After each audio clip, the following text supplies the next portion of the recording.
配信をご覧の皆さん、こんばんは、パッチです。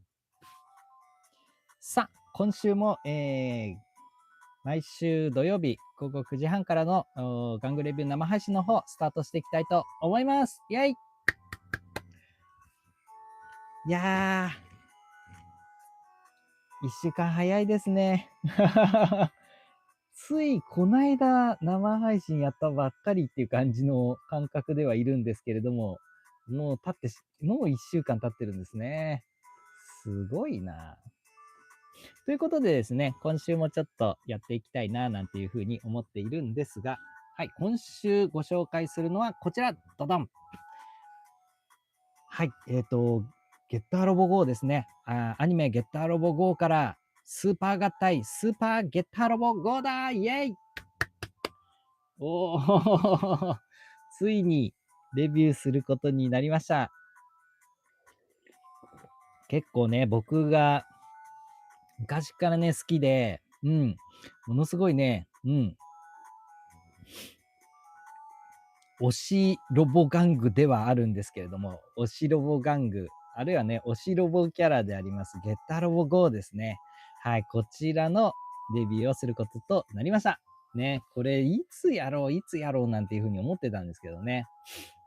ちなみにね、今こちらにあるやつは、後年買い直したやつとかじゃなくてですね、はい、当時僕が買ってもらったやつです。それを大切に保管していたようなものなんですけれども、まあ当時ね、ゴリゴリに遊んでいたやつなんで、結構ね、バチバチに、いろいろ工夫しちゃってる部分とかもあったりするので、ちょっとそこら辺をね、ご容赦いただければな、なんていうふうに思うんですが、はい。まあね、そんなこんなでね、もう当時もね、めちゃめちゃ遊び倒していたようなロボ玩具なんで、いやー、思い出深いやつなんですよね。なので、ちょっと今日はね、思い出話なんかも、交えてですね、レビューさせていただけたらなと思いますので、ぜひぜひよろしくお願いいたします。いやー、皆様1週間いかがお過ごしでしたでしょうか。まあね、僕もね、なかなか大変で、ちょうどね、先週生配信で、ヘロヘロだなんつって、上の娘ちゃんが、はい、学期末のね、期末テストで、やんややんややってたっていう話で、まあ僕もね、それで、まあかなりね、しんどい思いをしていたんですが、それがね、今週か、昨日で、すべて終わりまして、で、ようやっと終わった後、思いきやですね、また今度ね、来週の月曜日に、学学力テストがあるなんつってね、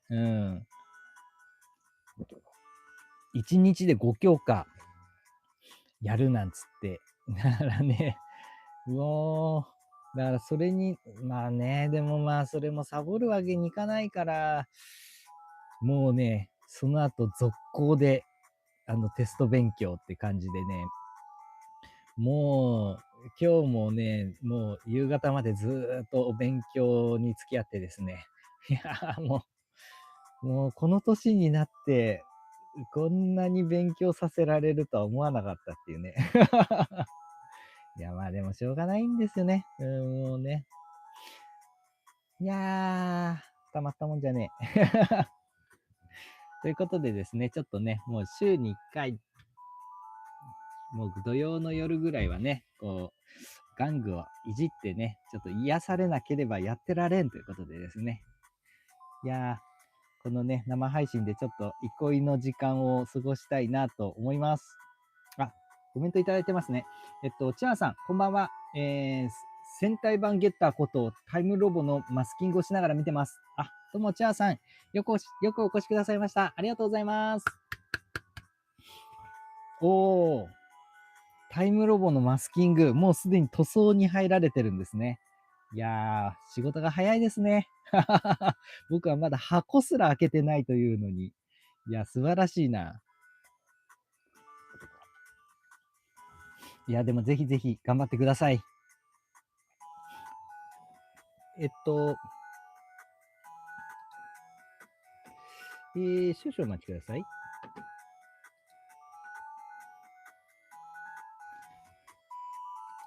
はい、ジェフリー・ステインさんか。ジェフリー・ステインさん、よくお越しくださいました。ありがとうございます。ケイタさん、こんばんは。またいい玩具をレビューしてくれてありがたや。超合金魂版は買ってあるのですが、まだ遊んでない。やはり当時品いいよな。あ、どうも、ケイタさんよくお越しくださいました。ありがとうございます。そうですね。あ、ケイタさんも超合金魂版買われたんですね。素晴らしい。僕も買いました。もうね、ゲッターロボ GO はね、やっぱちょっとね、僕の魂の玩具でもあるんで、やっぱ買っちゃいますよね。うん。で、結構ね、超合金魂、これ、もうね、念を挟んで、つい数年前かなに、超合金魂でね、リメイクされたんですよ、ゲッターロボ GO、スーパーゲッターロボ GO が。だね、それがね、いや、素晴らしい仕様で、もう僕なんかね、うわ、すげえなんつって、喜びさんで買ったもんなんですけれども、結構ね、世の中の人のゲッターロボ GO のね、評価って異常に低いんですよね。んで、超合金魂版のゲッターロボ GO もね、あんまり売れなかったというかね、売り上げも芳しくなかったらしいんですよね。いや、信じられないんですよね。こんなに素晴らしいのに。いや、だからね、ちょっと、世間はね、ちょっと不当に低いんですよ、ゲッターロボ GO へのこの評価が。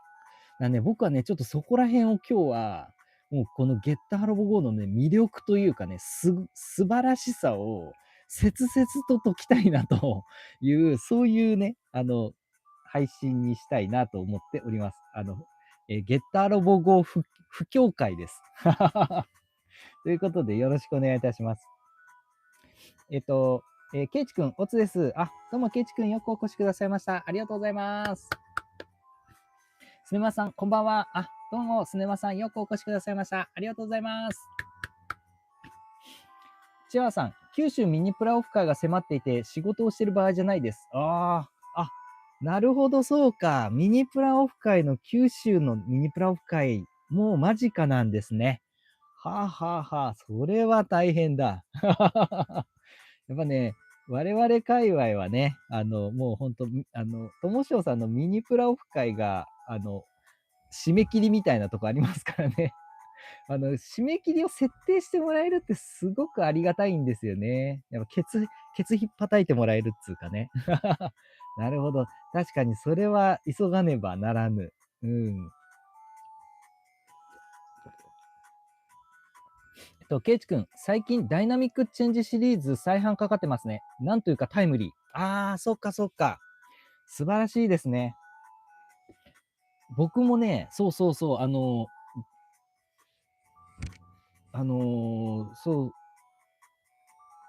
ダイナミックチェンジ版ね、持ってるんですけど、持ってんのが、少々お待ちください。あった。持ってるのがですね、こちら。ドダーン。ゲッタードラゴン。ゲッタードラゴンとシンゲッター。この2つ持ってんですけど、持ってんのね、これだけだったんですよね。だからね、ぜひ、全部集めたいなと思ってて、だけどね、そう、このね、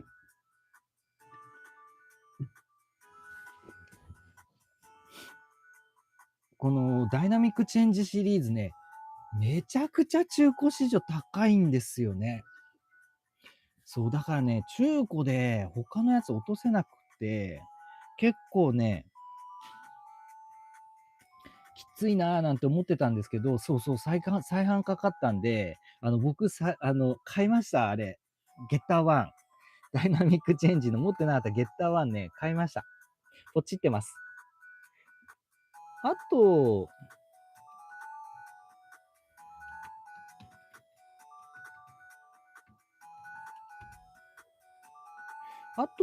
は、ダイナミックチェンジシリーズは、あれ、3種類だけでしたっけ？ネオゲッターロボのダイナミックチェンジシリーズで出てたんですっけ？ 3 種類だけか。あとは、あれですよね、なんかゲッター1のリアル投資のやつが出てるんですよね。シンゲッターとゲッタードラゴンとゲッター1。あ、やっぱりそっか。あと、あれですね。あ、ネオゲッターじゃない、シンゲッターか。シンゲッターがあと1個出てるんですよね。そう、だからあとシンゲッターが出れば、コンプス。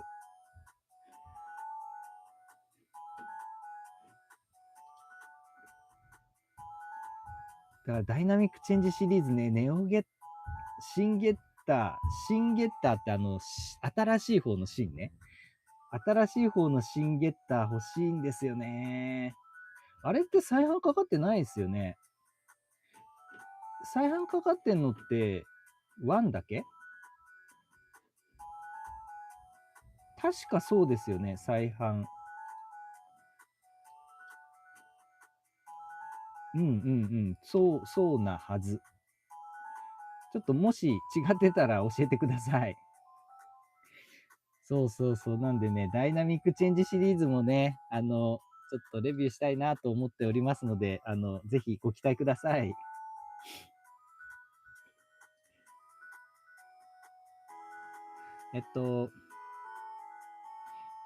ジェフリー・スタインさん、Ready for 合体。Yes, yes, yeah, yeah, yeah. 古い玩具はもっと楽しいですね。そうですね。もう、魂版はめちゃめちゃね、すごいね。超合金魂版はめちゃくちゃすごい、機能を持ってて、まあもちろんね、このゲッターロボ GO も素晴らしいんですけど、さらにね、輪をかけて、洗練されているっていう感じなんですけど、やっぱりね、この9番のスーパー合体版にはね、やっぱ玩具の良さだけじゃなくてね、思い出も乗っかってるんで、そこら辺でやっぱ僕の中ではね、すごいね、全く別のものになってはいるんですよね。うん。どっちも素晴らしいなって感じです。ケイタさん、幼稚園の時に絵を描いたり、段ボールで作ってた記憶はあるけど、アニメとかは見たことないんだよな。単純にロボのかっこよさに惹かれたのかもしれん。赤いゲッターのイメージ強かったから、青いゲッターっていうのも新鮮でした。なるほどね。ケイタさんの時代だとそんな感じですよね。うんうんうん。なんでね、ちょっと一応、さらっとご説明すると、こちらはですね、1991年です。1991年に放映されたテレビアニメですね、のゲッターロボ GO ですね。で、このゲッターロボ GO って、そもそもメディアミックスでスタートしてるんですよ。で、あのまあ、これ豊かなんですね。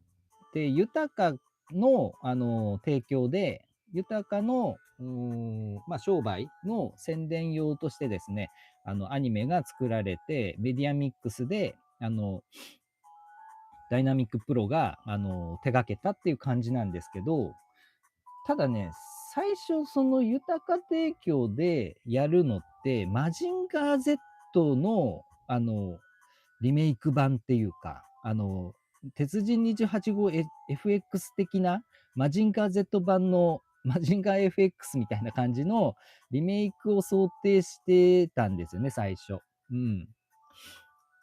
で、永井豪さんも、石川県さんもそれを念頭にデザインとかを進めてたんですが、なんか版権の問題なのか、なんかその後の商品展開の問題なのか知らないですけど、それがね、ポシャっちゃったらしいんですよね。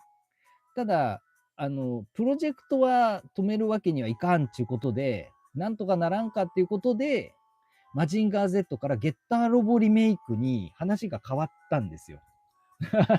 という経緯がございまして。で、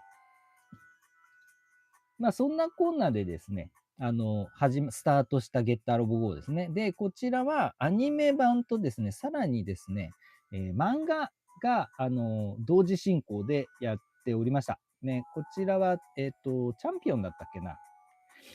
月間チャンピオン週間チャンピオンだったっけ。やっぱ月間キャプテンか。月間キャプテンです。月刊キャプテンの方で連載、石川健さんがですね、連載したゲッターロボ GO っていうのが、同年の91年からスタートしてるんですよね。うん。だからこの1991年って、そんなんこんななんで、もうめちゃくちゃ忙しい年なんですよね。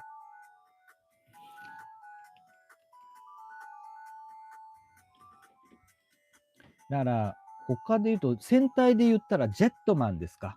ジェットマン。あと、メタルヒーローだとソルブレインとか、あと、同じロボアニメだと、ライジン王とか、ファイバードとか、メタルジャックとか、でガンダムだとガンダム F91 の劇場版が公開されたりですね。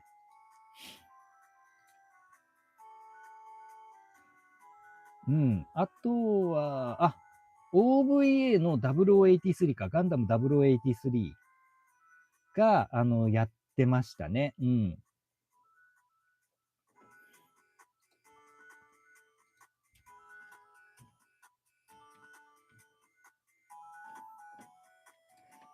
まあ、そんな感じの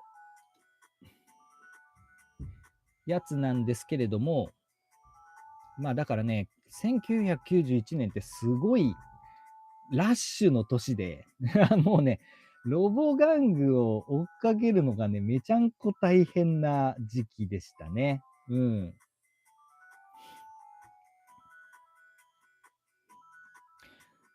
いや、だけどね、これ僕です。正直言うとですね、僕はもう、このゲッターロボをやってた時はですね、ロボ玩具卒業しちゃった後なんですよ。そう、だから、他のやつとかね、本当に指を加えて見てるだけっていうか、こんなにすっごいね、ライジン王とか、ファイバードとか、ジェットマンのね、ジェットイカロスとか、もう超すごいのがいっぱい出てるんですけど、もうね、僕はおもちゃ売り場に行っちゃいけないっていう感じの年になってたんですよ。いやー、ちょっと辛いな、なんて思ってたんですけど、いやもうね、ゲッターロボ GO を見たときに、いや、これは、そんなこと言ってる場合じゃねえっていうことでですね、このスーパー合体版は、もう、なんとしてもっていう感じで買いました。うん。もうこれは恥を忍んで買ったみたいな感じでやってたんで、結構やっぱ僕は、そういうね、なんだろう、障害の中を乗り越えて遊んでたやつだから思い出深いっていうのがあるんですよね、実は。うん。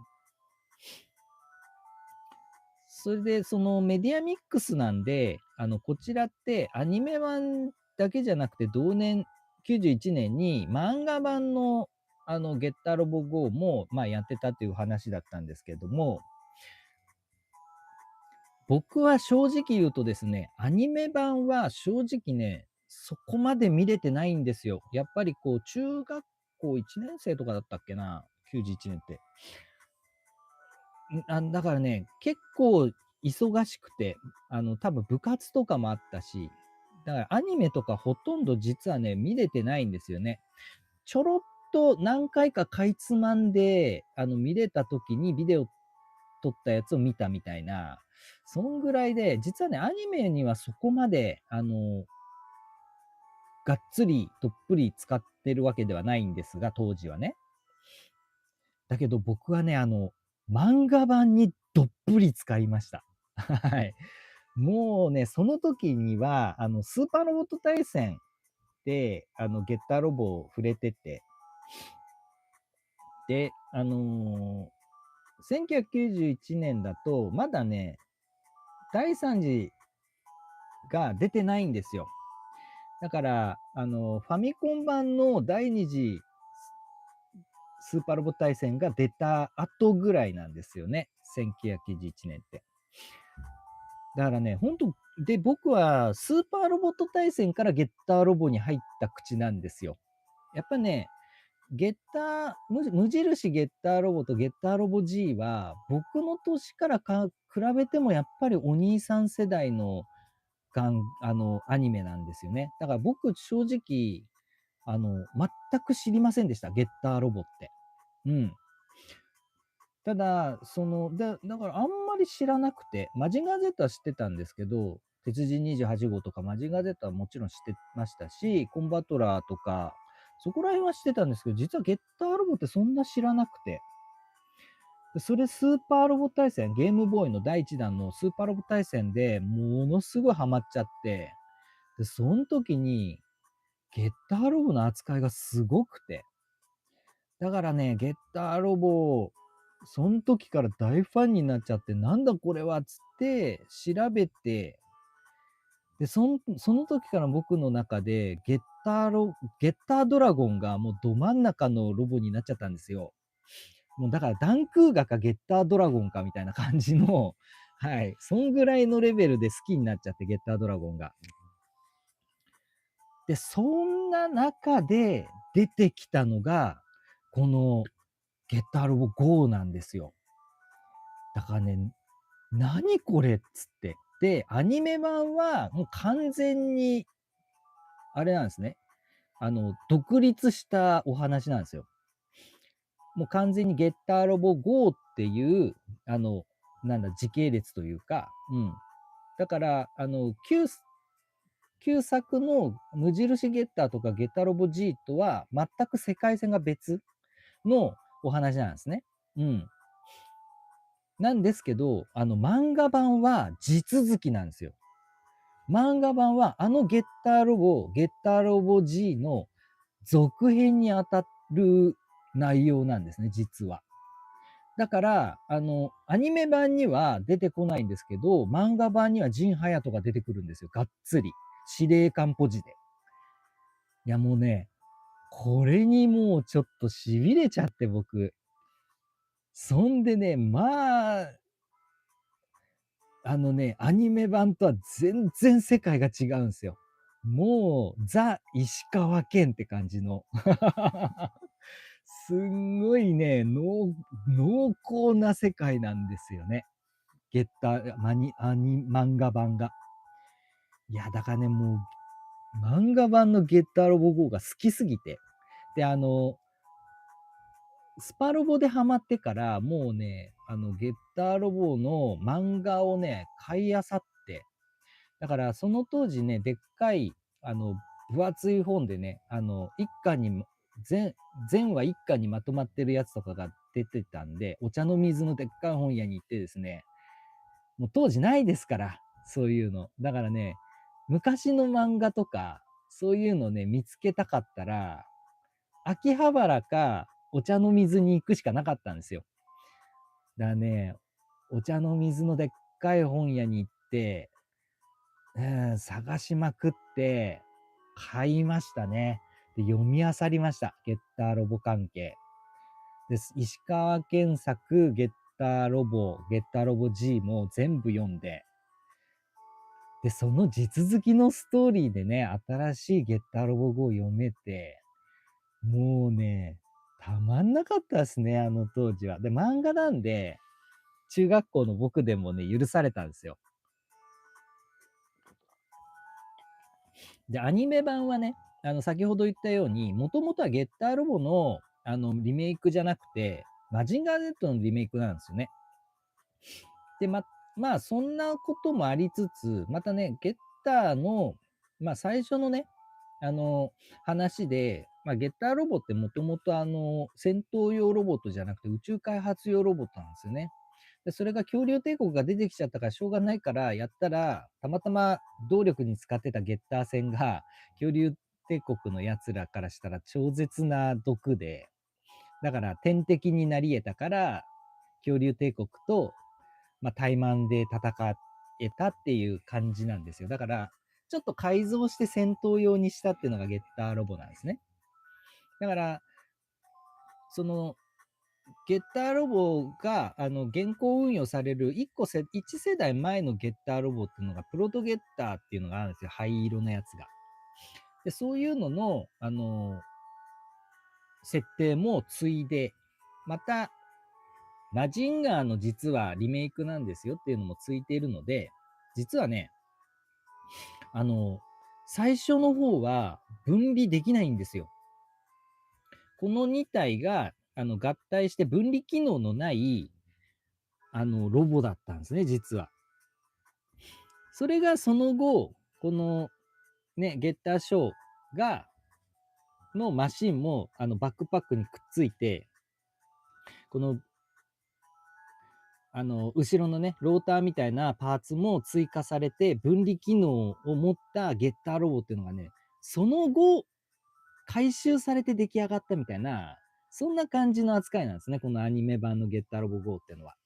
だからそこら辺もなかなか、このね、開発経緯を、匂わせているようで、大人になった今から考えるとすごく面白いなぁなんていうふうに思いますね。当時はもう全くそんなの、全く知る由もなかったですけれども、まあそんなこんなんでね、結構紆余曲折を経ての、アニメ版と漫画版っていうのが、はい、スタートしたっていうのがこのゲッターロボ GO っていうお話なんですね。うん。いやー、もうね、僕は当時これが大好きすぎて、もうちょっとね、何から話していいものやら。でね、当時、これと同時期に、ガイバーもね、ハマってて僕。でガイバーも、キャプテンなんですよ。だからね、キャプテンで同時連載されてたんですね。で、ゲッターロボ GO とガイバーがもうね、もうすごい好きで、だから読み漁りましたね。だからそんなところから、やっぱこのゲッターロボ GO とガイバーっていうのは僕の中で結構ね、ミックスされちゃってるというか、うん、同じぐらいのこの同時期に楽しんでいた作品なんで、僕はね、ガイバーとゲッターロボ GO っていうのはなんかね、一女なんですよね。同じ釜の飯っていう感じなんですよ。またね、結構この漫画版がダーティーな世界なんで、結構ね、雰囲気も似てるんですよね、なんかね。いや、だからね、なんか、ここら辺のね、素晴らしさっていうのをね、なんかでこう、ゲームかなんかでこう、再現してほしいなって思うんですよね。なんかこうね、ヒーロー戦記的な感じでさ、ガイバーとゲッターロボ GO のなんかこうね、合わさったようなやつ、やってほしいぐらい。ね、世界観も結構似てるんですよ。うん。もうね、言いたいことがいっぱいありすぎて、何から喋っていいものやらというね。ということでですね、ちょっといろいろ喋りたいことが多すぎて、ちょっと頭が混乱している状態ですけれども。はい。ケイチ君、再販かかってるのは SD 体験のゲッター1だけでみたいです。あ、やっぱそうなんだ。そうですよね。だから、そうそう。だから僕、それね、そう、予約した感じっす。ああ。シンゲッターも出てほしいな。でもできれば、あの、ダイナミックチェンジシリーズでネオゲッター出てほしいんですよね。ネオゲッターと、あと最近になった、シンゲッタードラゴン。人型のやつね。あれ出てくれないかなーってね、ワンチャン。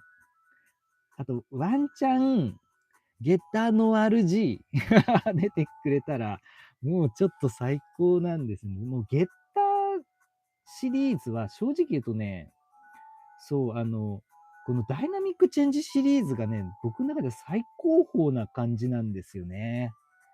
だからもうぜひ、なんか出してほしいなっていうのは思いますね。だったら2万円台でも余裕で買います。男仮面ライダーセイバーさん。こんばんは。よろしくお願いします。俺合体研究所さん。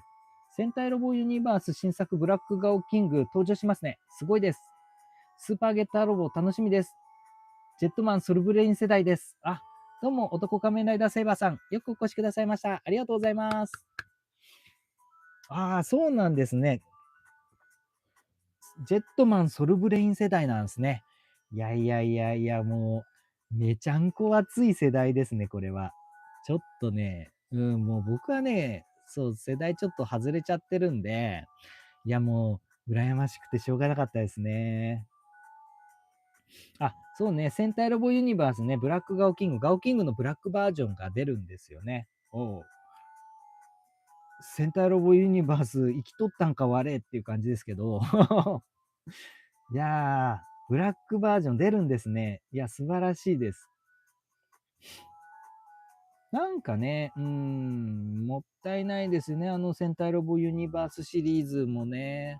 なんかコレクションアイテムにするにはでかすぎるし高すぎるんですよね。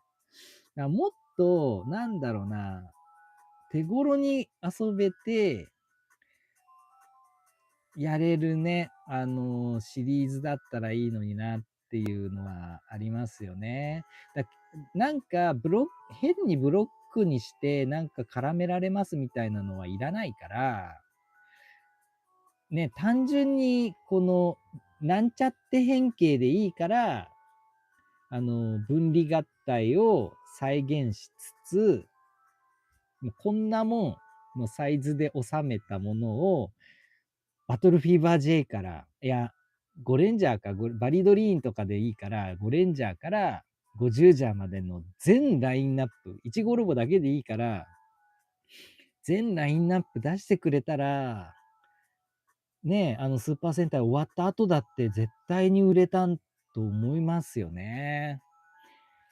もったいないなっていうのは本当思いますよね。チャーさん、91年は我が青春、幼少、土直撃世代です。おー、そうね。あー、そっか。めちゃめちゃいいね。だからそうそうそう。チャーさんもそうですよね。ほんといい時代なんですよね。大獣人とかもね、あれですもんね。直撃してらっしゃるんですよね、確かね。羨ましい限りです。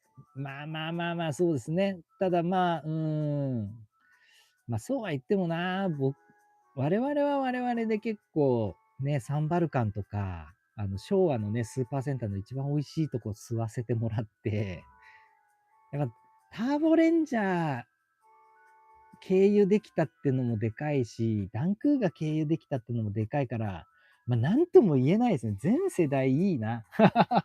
ロボット玩具のおかげで全世代いい世代ですね。日本に生まれるっていうのはもう本当こういうことですよ。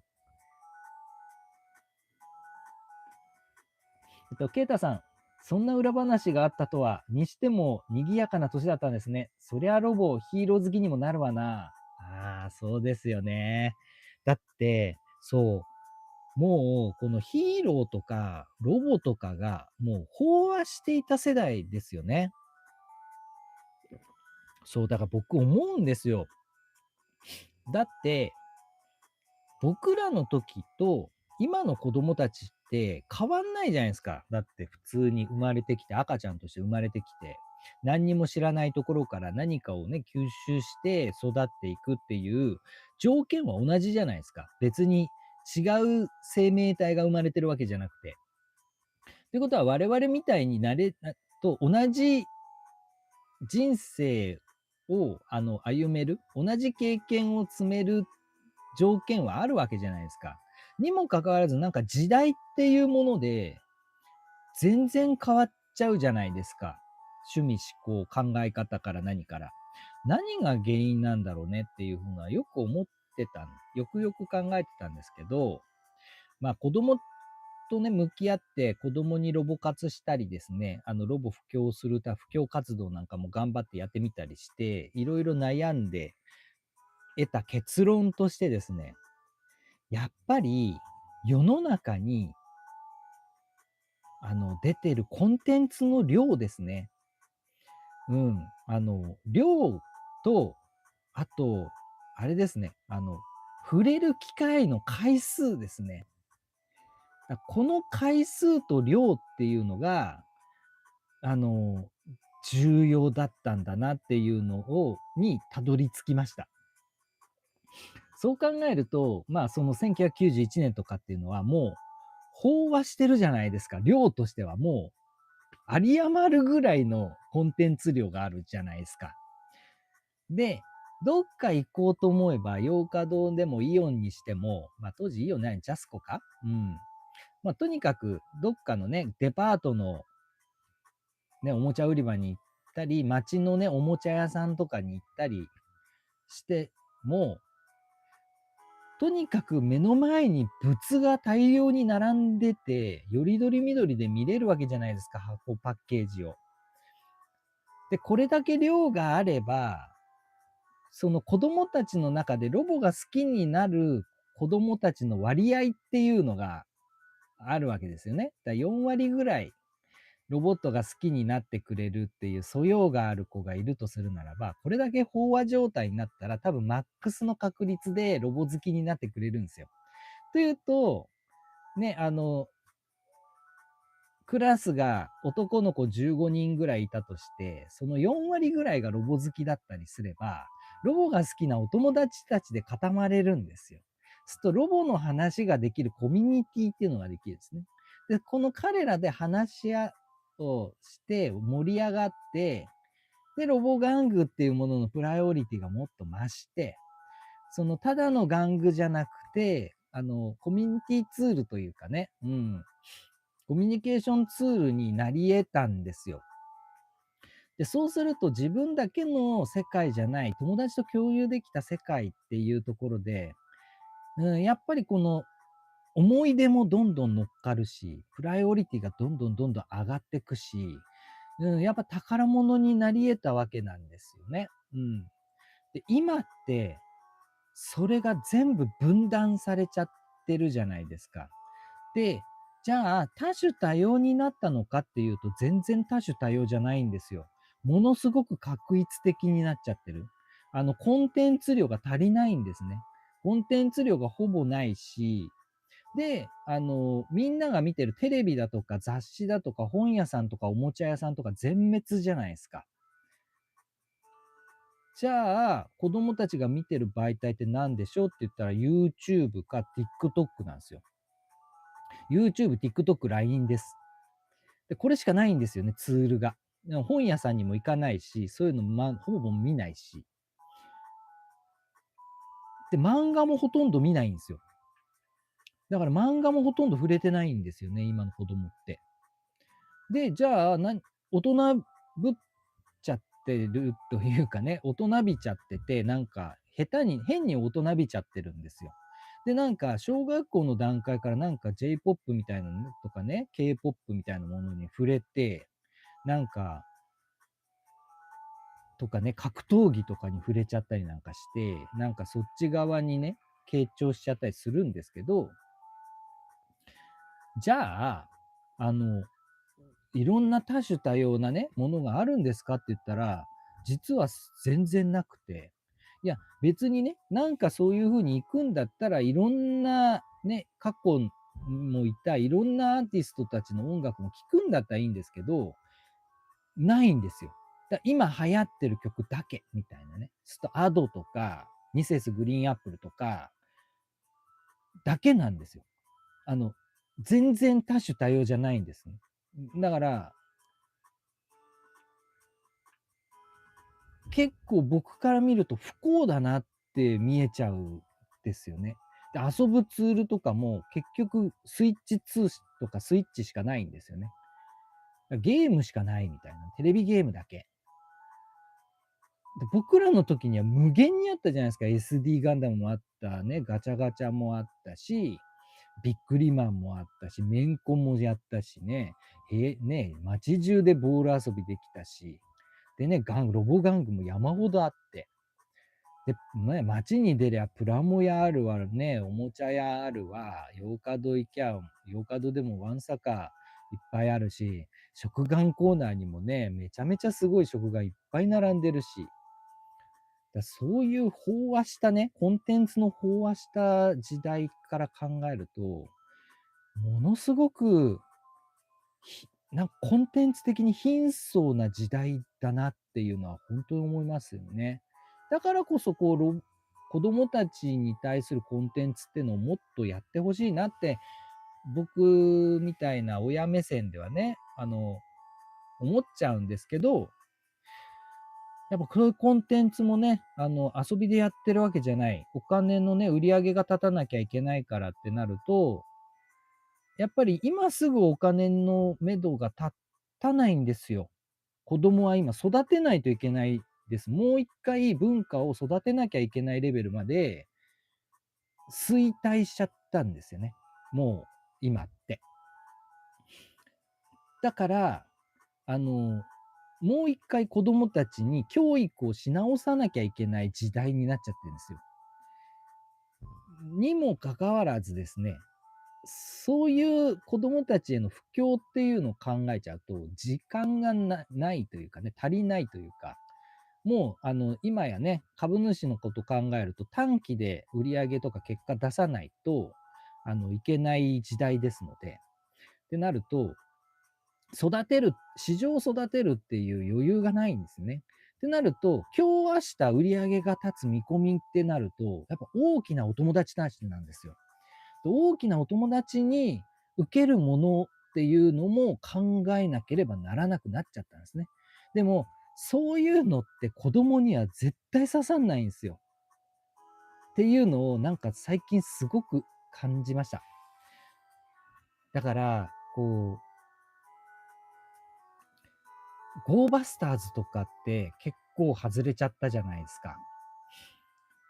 そう、お話でね、ちょっと大人びた感じの話って、大人がやりたいやつなんですよ。スーパー戦隊とかそういう子供のね、ためのものを全部受け取って、美味しいとこ全部吸っちゃった人が、もっとディープに味わうための一手なんですね。大人っぽいストーリーを入れちゃってみましたみたいなね。うん。そういうのって、もうその市場が育ってればいいんですよ。ね、もうみんなが、多くの子がオーソドックスなのを全部享受した上の、もうちょっと大人っぽいやつっていうんだったら、まだいいと思うんですよね。だけど、そうじゃないところにドンとお出ししちゃうと、一気に離れちゃうんですね。だから申し訳ない言い方すると、タイムレンジャーも、ゴーバスターズも、もうちょっと言うと、ルパパトとかも、結構ね、そう、シリアス展開的なのを前面に出したようなやつって、やっぱね、子供は絶対に行かないっていうかね、見ないんですよね。なんかね、雰囲気で見るんですよ、子供って。雰囲気で。内容なんてわかんないんで、場の雰囲気で見るんですよね。だから、あっぱらぱーな方がいいんですよ。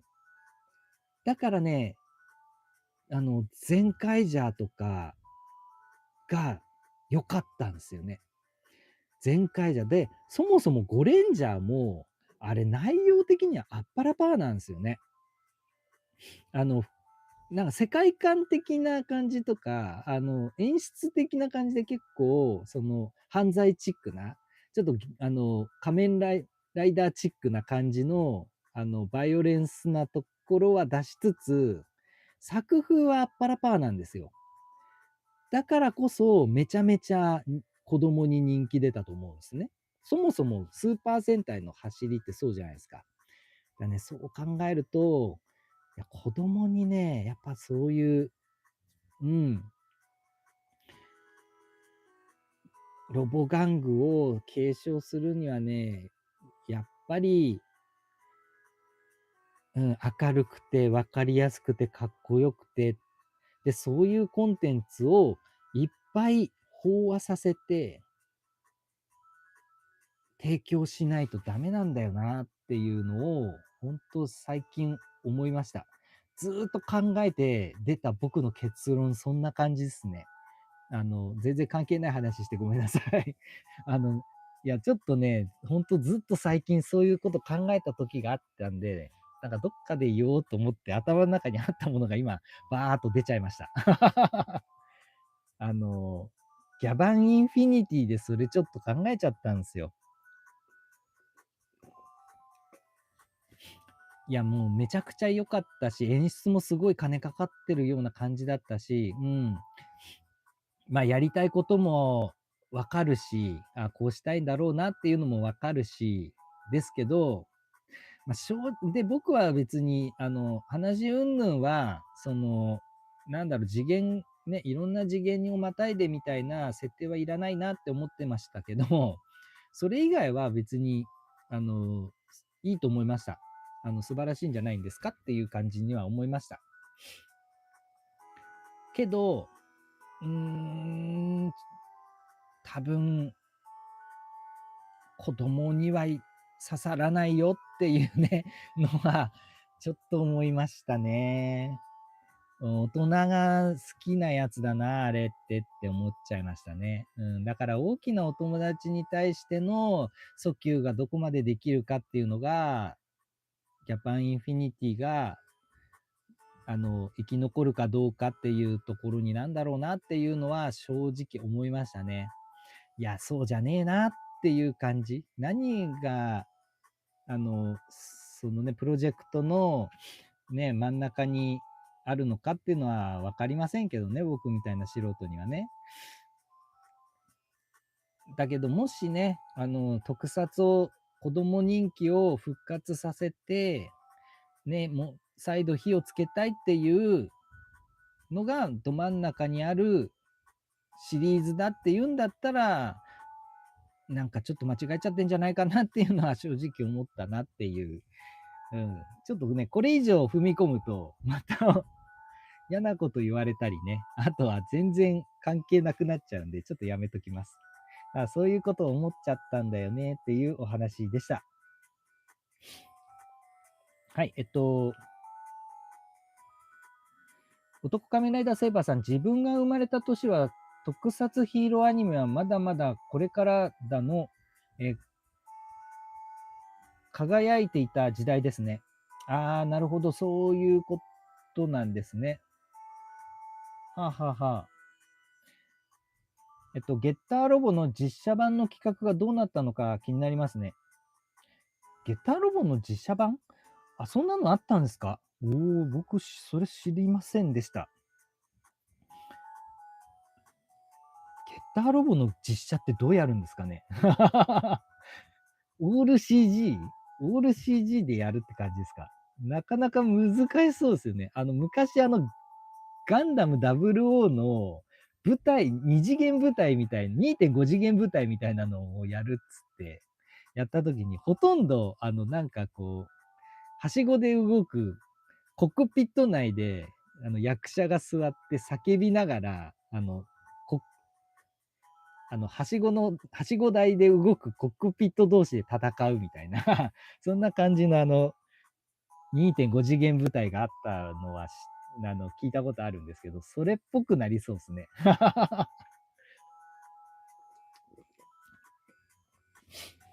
ケイタさん、小さい頃だとゲッターロボは絵が怖くて見れなかったな。あれですかね。漫画版ですかね。まあでもアニメ版もそうか。メタルビーストがね、やられるときぐちゃーっていう感じになってね、なんか紫色の血みたいなの出たりしましたもんね。そういうところなのかな。あと結構ピンチになるんですよね、ゲッターロボ GO がね。だからピンチになるって結構子供って怖いんですよね。そういうところなのかな。うん。ケイチ君、ゲッターの RG の設定はさすがに頭ゲッター線すぎますわ。まあ確かに。あの、単体、ゲッターの RG って、これ各ゲットマシンがね、ロボに、各々ロボに変形するんですよ。だからゲッター2みたいなやつが、あの、ジャガー号みたいな感じに変形するんですね。単体変形。で、その単体変形3機が合体してゲッターの RG になるというね。だからゲッター1、ゲッター2、ゲッター3の3体が合体するとゲッタードラゴンになるみたいな、そんな感じの、ギミックがあるんですけど、その単体の変形の段階で、まあまあもうね、モーフィング変形というか、二次元の嘘変形というかね、ゲッター特有の粘土がぐにゃーんとなって変形する的なやつになるんで、まあ、そんなんでね、まあ、ちょっと、玩具にするにはちょっと難易度高すぎるなっていうのはちょっと思いますけどね。ケチ君、SMP ストレージで、超簡易合体の戦隊ロボ出てほしかったな。確かに。ちっちゃくていいからね。で、簡易変形でいいから出てほしいんですよね。ほんとそういうのね。チアンさん、同じぐらいガイバー怖かったです。読んで見てましたけど。確かに。まあ、ガイバーはもうほんと、まっとうに怖いね。多分ね。ガイバーは怖い。もう普通にね、目玉とか飛び出てくるしね。うん。ケイチ君、明るくて分かりやすくて必ずロボ戦があってほしいです。ケイチ君のおっしゃる通りです。もうね、それがいいんですよ、一番。スーパー戦隊求めるものとか、特撮ね、スーパー戦隊の系列に求めるものっていうのはそれなんですよね。で、そう、特撮って、正直、売上云々は別に置いといてね、文化としてですよ。やっぱね、スーパー戦隊っていうのが真ん中の基軸があったから、多分維持できてたんですよ。で、仮面ライダーがあって、で、そこからスーパー戦隊、仮面ライダーが終わってスーパー戦隊になったんですね。で、スーパー戦隊がありつつ、で、そこに、で、特撮の命を絶やさずに置いたところに仮面ライダー復活しの、で、仮面ライダーなくなってから、メタルヒーローに変わったんだ。で、メタルヒーローが終わって、今度仮面ライダーになったんだ。っていうね、なんかこうね、ちょうどね、トツとボコが、合うんですよ。だけど、そこには必ずスーパー戦隊っていう軸が必ずあったんですね。だから、スーパー戦隊っていうのは、要は新規参入枠なんですよ。子供っていうね、子供が楽しむ新規参入枠であり、特撮の、背骨なんですよね。で、ここから育った子が、とか、もうちょっと大人っぽいのがいいよっていう強がった子とかが、仮面ライダーとかメタルヒーローとかに行けたんですよ。で、なんかここが柱だったんですよね。僕らの時代の感じを継承しようとするならば。だけど今回、この柱をなしにして、こっちのメタルヒーローを柱に変えるってことでしょ。うん、で、仮面ライダーとメタルヒーローですって言うんでしょ。どうするって。背骨ないけど、筋肉はありますみたいなね。大きい筋肉2つあるけど背骨ないっていう感じの時代にこれから突入するんですけど、じゃあこのメタルヒーローがメタルヒーローと言いつつ実はスーパー戦隊ですっていう風にやるんであるならば、ギャバンインフィニティの路線はちょっと違うのかななんて思ったりね。そういうことじゃないですよって。口ではそういうこと言ってますけど、やっぱり僕らは大きなお友達目線ですっていうんだったら、それはそれでちょっと考えた方がいいよっていう部分もいろいろあったり、なかなかね、いろいろ考えるところがいっぱいあったなというところでございました。という風な感じでね、まあめちゃめちゃいろいろ喋っちゃいましたけど、早速ですね、玩具で遊んでいきたいと思います。いやー、毎回結構ね、最初のこの、滑り出しトークでですね、めちゃめちゃ喋っちゃうんですけど、毎回ね、だいたい測ったら40分ぐらい喋るんですよね、常に。で、今日はちょっとね、大好きなゲッタロボ GO の話だったんで、50分、1時間近く喋ってました。やりすぎってっていうね。という感じでちょっとやっていきたいと思います。はい。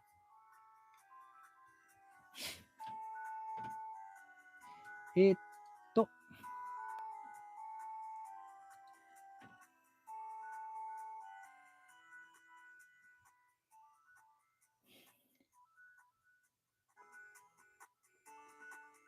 はい。じゃあ、まずはですね、少々お待ちください。ごめんなさい。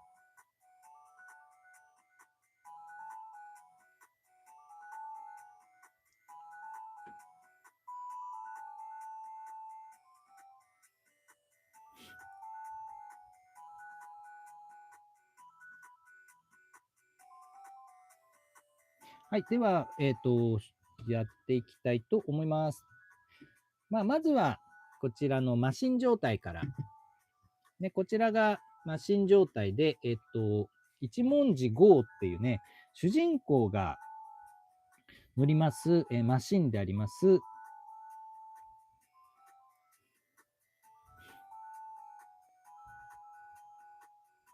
ゲッター、ゲッター、このマシン状態だと名前なんて言うんでしたっけ？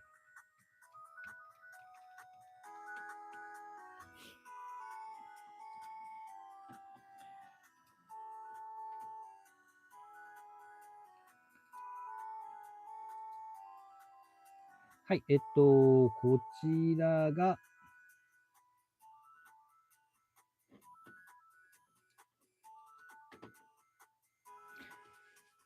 こちらがね、主人公のGO が乗りますゲッター1号ですね。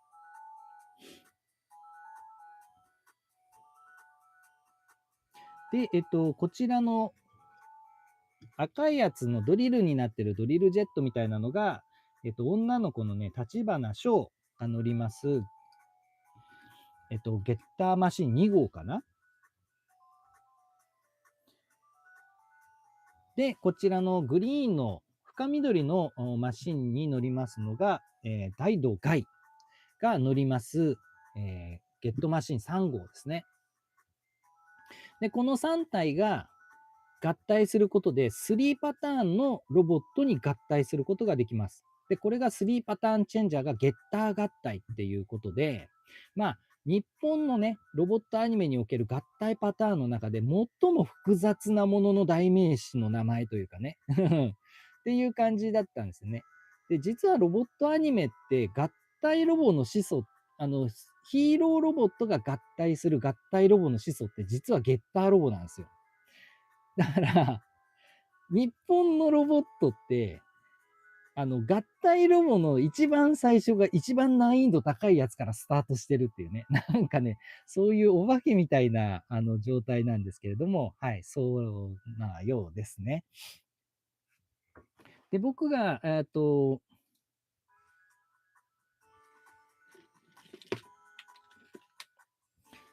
まあ、最初にゲッターロボで思ったのは、やっぱりね、ゲッター合体ができる玩具が出るなんて、もう夢のようっていう感じでしたね。もうだって、その当時から考えると、やっぱりその、スーパーロボット対戦とかでもう3種類のロボットに合体する、しかもゲットマシンが分離して、で、いろいろ合体するなんていうのは、もう知ってるわけじゃないですか。で、めちゃめちゃね、ゲームボーイとかでも、もう、ものすごいね、夢見ながら遊んでたんで、やっぱりこのゲッターロボね、おもちゃで遊びたいっていう気持ちはあったんですけど、まあ、ね、反面、こんなのできっこないっていうのはやっぱ子供ながらにわかるじゃないですか。うん。その中においてですよ、ロボット玩具でちゃんと再現されるゲットマシンのゲッター合体なんて、もうこれはね、夢のようなものなんですよ。でね、これが例えばね、ゲッターロボってこう3個のマシンがこう縦に連なってぐにゃーんと変形したらプロポーションのいいロボになるっていう感じの、まあ、でたらめな変形なんですけど、まあ、それはさすがに難しいから、ゲッターロボGO は、2体が上下で合体して、もう1体は背面のバックパックとして合体するっていうパターンなんですね。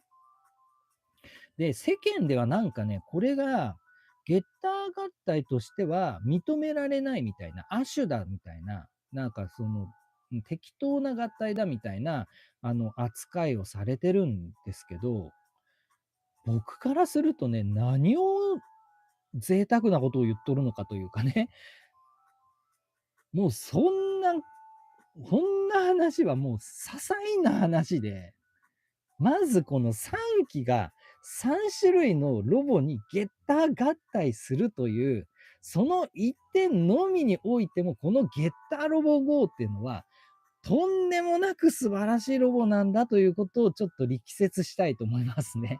本当にね、とんでもないひどいね、扱われ方をしてるんですよ。だけど僕みたいなね、漫画でこれをね、読んで、アニメで見て、もうこれはね、脳を焼かれちゃった側の人間からするとね、何をゲッターロボ GO に対して言っとるのかとね、怒りすら覚えるぐらいなんですけどね。世間ではね、結構こういう風にね、低い評価されちゃってるんですね。うん。で、ちょっと今こういう風にやっちゃってるんですけど、実はですね、微妙に、各形態で余剰パーツ出ちゃうんですね。実はこちら今、ミサイルつけてるんですけど、本当はこれミサイルなしです。で、こいつは余剰パーツなんですよね。でもうちょっと言うと、これ、拳パーツがあって、でこの拳パーツも実は余剰パーツなんですね。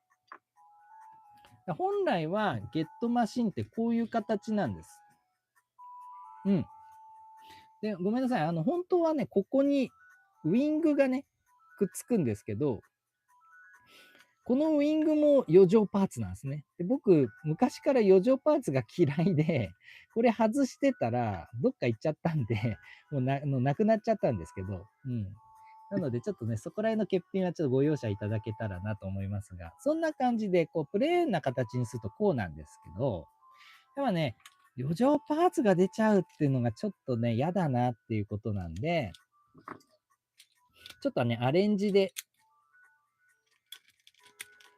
はい、このゲッター2の、ゲッター2じゃない、ゲットマシンの2号、ショーの乗るゲッターマシンの方にはミサイルをつけてしまってですね、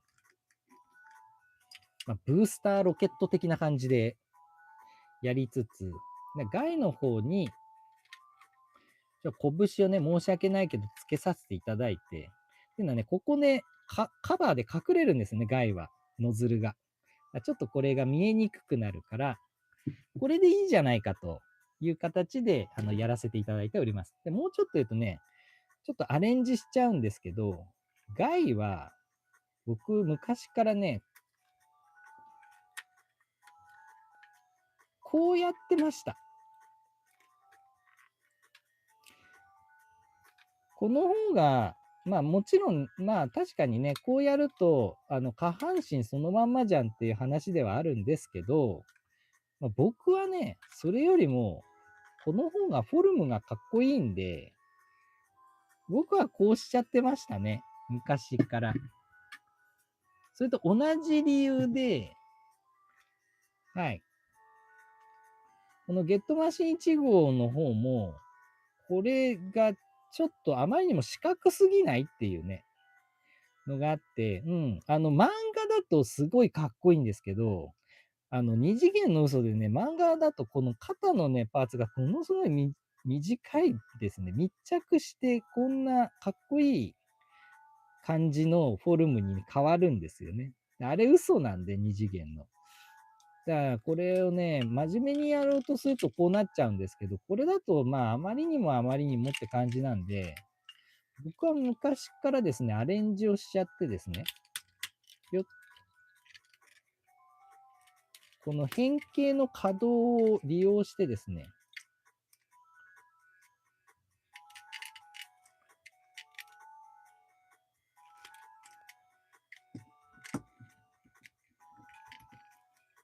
はい。こういう感じでやってました。こっちの方がかっこいいですよね。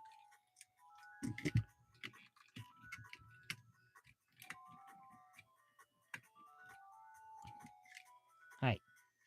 という感じで、ちょっとアレンジ版としてやらせていただくんですが、はい。こんな感じで僕はアレンジをして、当時から遊んでおりました。うん。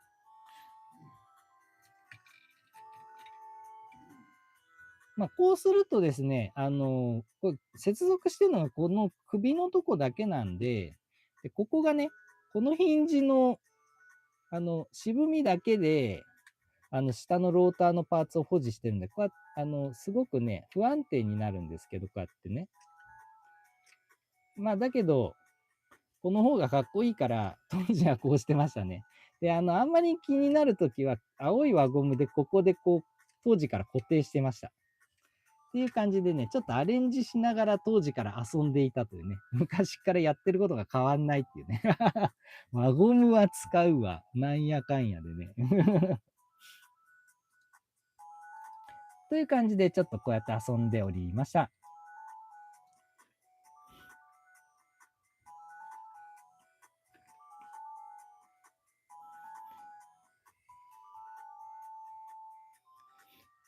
さあ、そしてですね、ここから各形態に合体させていきたいと思います。はい、まずはですね、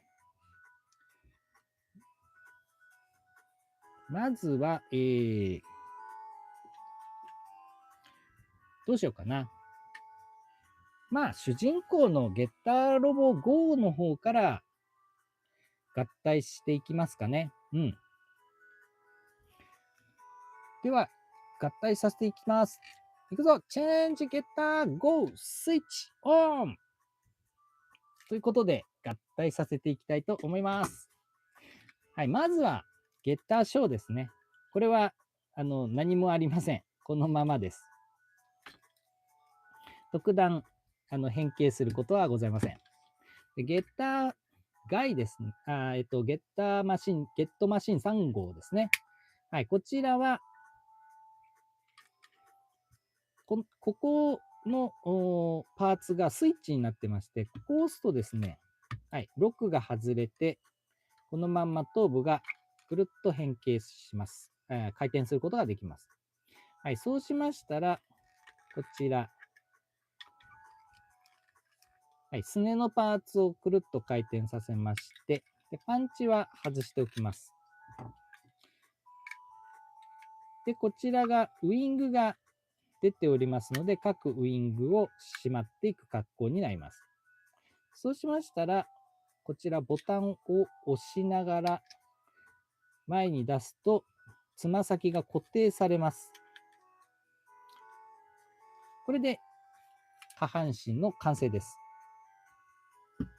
はい、そうしましたら次、上半身ですね。はい。こちらはゲットマシン1号、こちらの、真ん中の緑のパーツがスイッチになっておりまして、これを押すと、このパーツが取り外すことができます。はい、そうしましたら、腕のパーツをクランクごと回していって、で、このウィングを倒します。こちらも同様ですね。クランクで移動してウィング倒すと。はい。そうしましたら、先ほど取り外したパンチをセットいたしまして、はい。そうしましたら、こちらですね、ローターのパーツ。これ、ウィングを畳んで、機種を機種をこの状態にしておいて、で、ローターをね、まっすぐにしてから、くるっと回転ですね。で、再度、このようにします。あ、こうか。こういう状態にしておきます。で、そうしましたら、先ほどの下駄小ですね。こちら、後ろに合体のジョイントがありますので、このジョイントを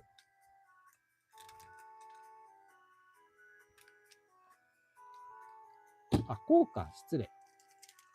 こうですかね。少々お待ちください。あれ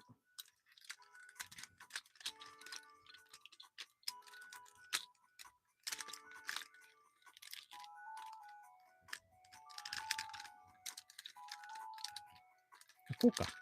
失礼いたしました。やっぱりいいんだ。こうしまして、で、こちらに取り付けます。で、これでバックパックの完成ですね。で、そうしましたら、おのおの合体させていきます。はい。上半身と下半身を合体させます。合体。おー、合体できました。はい、そうしましたら、背面の頭部を、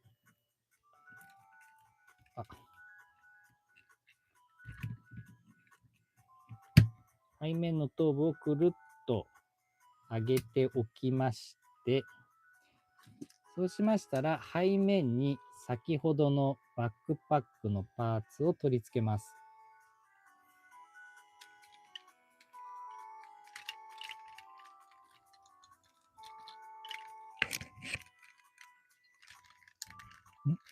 少々お待ちください。ごめんなさい。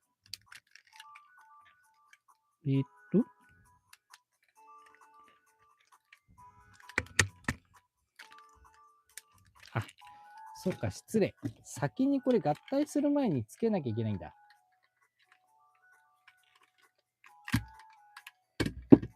頭部を上げたら、こちらを先にセットします。これね、結構凝ってるんですよね。そうだ、思い出した。こちらのですね、頭部の裏に軸がありまして、この軸をここの軸と合わせて、で、この切り込みに機種がすべて収まるんですね。先ほど頭部が収まってたところに機種がすべてビチビチに収まる形で、で、ここにですね、軸がありますので、この軸にクランクで合わせて、軸を差し込んでバックパックを固定するってね、結構大変な合体機構を持ってるんですね。で、この状態で上半身と下半身を合体。さあ、これで完成。おっとっと。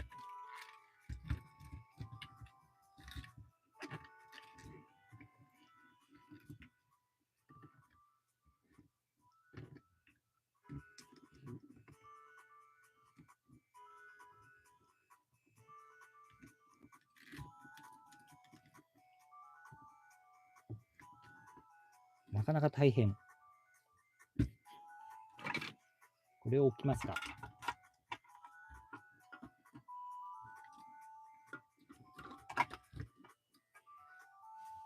ゲッターロボ5だイエーイおー、完成いたしました。僕もかなり久しぶりに触ります。これがゲッターロボ5です。で、実はこの状態でも先ほどのように余りパーツがありまして、このドリルとこのミサイルはね、余りパーツなんですよね。本来はつけないやつなんですね。で、この状態を、この状態がゲッターロボ GO の、アニメ版準拠バージョンですね。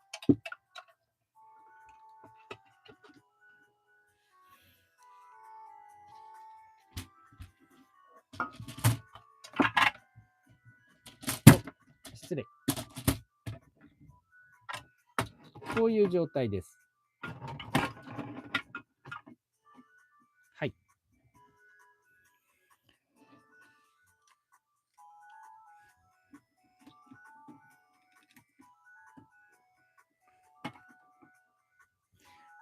おー。かっこいいですね。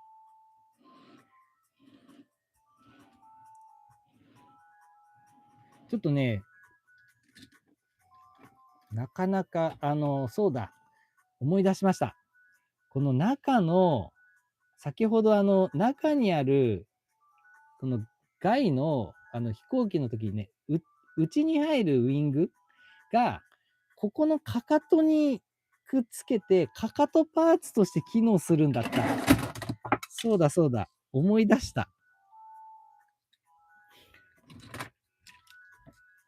だけど完全にね、そのパターン以外だと余剰パーツになっちゃって、なっちゃうし、もう昔はね、立たせるだけなんてことはしないで、もう手でずっとは持って遊んでたから、いらねえやっつって、ほっぽり流してたんですよね。そしたらどっか行っちゃったっていうね。そういう感じだったんで、かかとパーツが実はここに本来だったらあるんですよね。そのかかとがないからちょっと後ろに倒れやすいんですけど、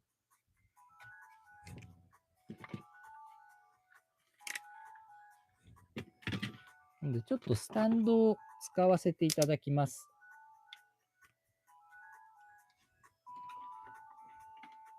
届かないか。ちょっと届かないな。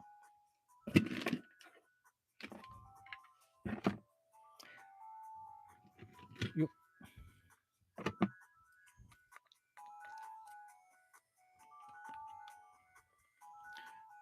よっ。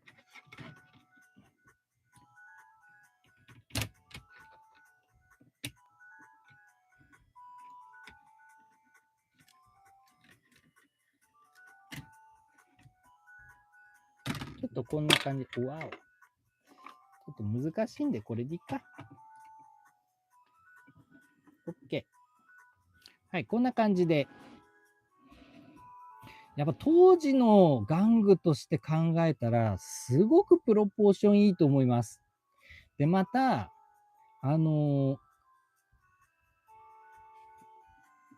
当時のね、ロボット玩具って、結構、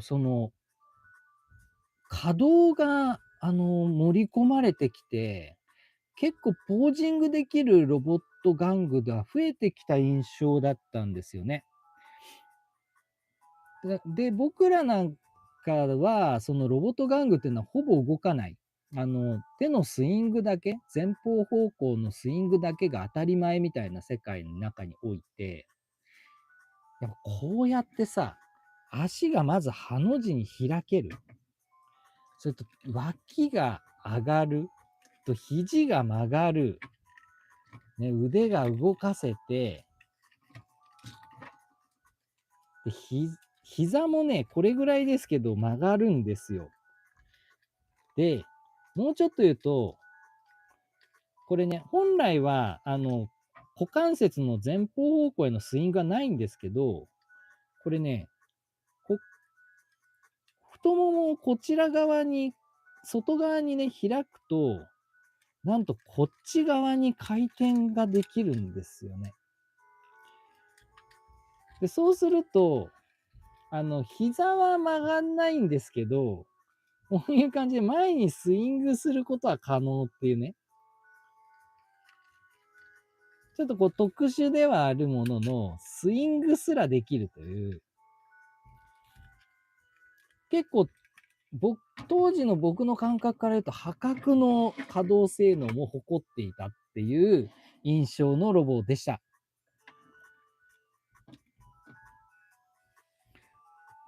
いや、やっぱかっこいいですね。で、若干ちょっと手が長いように見えると思うんですけど、これはですね、後ほどご紹介します。強化合体版のスーパー合体。スーパーゲッターロボ GO の時のプロポーションを念頭に置かれたものなので、この状態では少し腕が長いように見えるんですけど、まあまあそこら辺はね、目つぶったとして、いや、非常にこのプロポーションも優れていて、当時のこと考えると、3機のジェットが合体して3種類のロボになるにもかかわらず、これだけのプロポーション保ってられるのは、やっぱ素晴らしいなと思います。めちゃくちゃかっこいいと思いますね。で、こちらはですね、まあ、アニメゲッターロボ GO の、まあ、その集大成のね、決定版玩具っていう感じなんですけど、このスーパー合体の他にですね、時空合体っていう、もうちょっとサイズのちっちゃいやつなんで、オールプラなんですけど、ちゃんと3機から3種類のロボに合体するっていう機能を持ったやつがあったんですね。時空合体版っていうのがあって。で、当時ね、その時空合体版も買ってもらいました。うん。でね、この時空合体版っていうのが、もう僕ものすごい好きで、時空合体版がまず出たんですよ。で、あの、クリスマスシーズンとかで年末商戦に向けてパワーアップするね、ゲッター G アームライザーっていうのがアニメで登場して、パワーアップをしてからこのスーパー合体っていうのが出たんですね。うん。だからそれまでは時空合体が、ゲッターロボ GO の玩具のメインだったんですけど、その他にもね、ちゃんと変形合体する機能を持ったプラモデルもあったんですよ。ゲッターロボ GO の。それも買ったんですけどね。うん。だからね、ゲッターロボ意外とすごいね、立体物には恵まれてるんですよね。で、しかも、全部が結構ちゃんとギミックをしてる感じだったんですね。ところが、やっぱりね、パワーアップする、スーパーゲッターロボへのパワーアップする機能を持ったのはこれだけだったんですよ。だからこれが決定版だったんですね。で、その後年、なんか、どこだったか忘れましたけど、どっかが、出してましたけど、まあ、それはね、リアルタイムではないので、リアルタイムで、スーパー合体するゲッターロボはこれだけでしたね。おっとっと。結構、やっぱかかとパーツ大事ですね。かかとパーツが大事。なくなっちゃったんだよな。くっそー。ということで、こんな感じなんですけれども、まあ、ゲッターロボ GO はですね、武器は、実はね、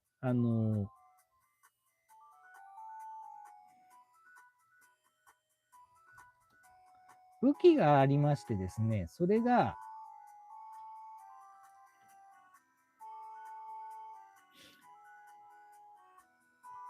まずはですね、ここのね、回転するローターを取り外してビューンと投げるね、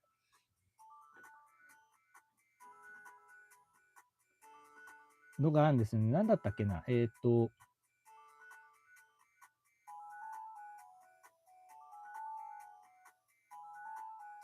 スピン操作か。ブーメラン操作ですね。ブーメラン操作っていう武器があるんですよ。で、その他に、やっぱりですね、これはマジンガー Z がモチーフだったという経緯もあってか、この機能としてですね、ロケットパンチが出せるんですね。パンと。これがですね、アニメだと、これが武器になっていて、これがナックルボンバーっていう武器になってますね。っていう格闘戦が主体になった、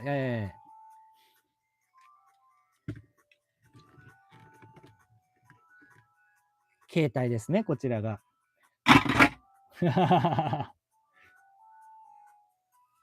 で、その他にですね、雷を使ったマグフォースサンダーっていう武器もあります。これが必殺武器ですね。ゲッタービームみたいなもんです。これで戦うっていう感じで、あとはですね、こういった斧ですね。ゲッターロボといえば斧。ここの斧を使って戦うっていう感じでしたね。うん。これがだいたいゲッターロボ GO っていう感じですね。うん、ちょっとかかとパーツがないので倒れやすくなっててごめんなさい。はい。という感じがゲッターロボ GO でございました。で、続きまして、第2形態になりたいと思います。オープンゲット。オープンゲットします。ちなみにですね、こちらの玩具、豊かから発売されたスーパー合体なんですけれども、これね、超合金が使われてるんですね。胸のパーツ、この部分超合金なのと、あとこちらですね、台の方のこの部分、腰のパーツ、これも超合金になっております。なので、そこら辺もね、作りが非常に、堅牢で、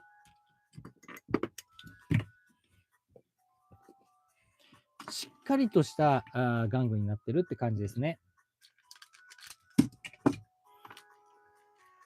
そして、続きまして、ゲッターショーに、第2形態ゲッターショーを作っていきたいと思います。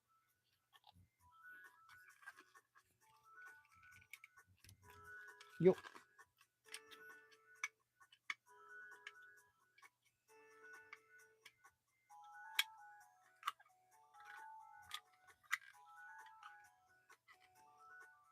はい。第2形態のゲッターショーですが、ここからちょっとスタートしちゃうんですけども、まずはですね、こちら、ゲッター GO の方なんですが、脇を開きまして、腕を下側に回します。で、そうしましたら、くるっと回転させて、腕のアーマーを下に下げて、ここで縮めると、これで足になるんですね。うん。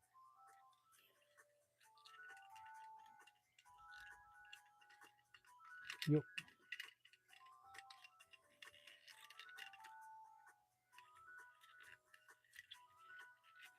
ちょっとね、細かい向きがあるんですけど、こういう形にしておきます。で、これで下半身の完成。で、上半身はこちらこのままですね。ウィングを畳むぐらいです。そうしましたらもう下半身と合体させます。下半身と合体。はい、合体いたしました。この状態で合体しまして、はい、そうしましたらこちらですね。こちらのパーツを、はい、今度は回転をこちら側に向けまして、はい。で、そうしましたらですね、外の横側の突起に、この操作の軸を合わせて、ここで固定します。はい。で、この状態にしましたら、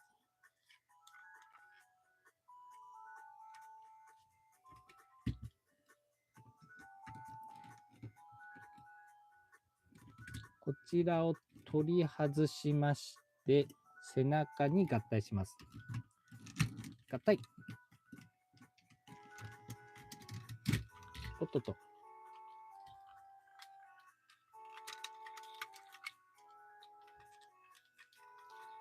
これがね、結構重たいですよね。少々お待ちください。ごめんなさい。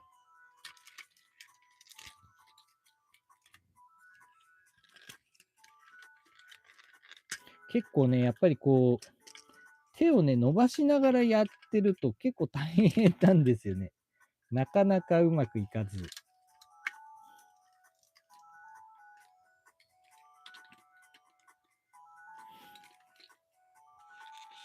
またね、結構この超合金を使ってるっていうところもあって、重たいんですよね、すっごく。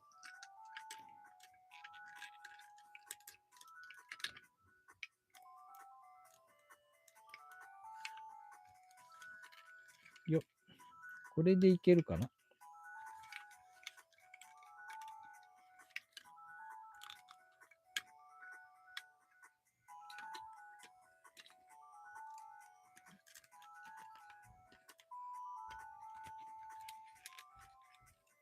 はい、いけました。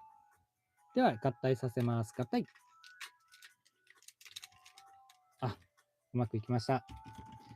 さあ、そうしましたら、もう結構女の子の顔が出てるんですけど、ここにですね、ハンドパーツをセットします。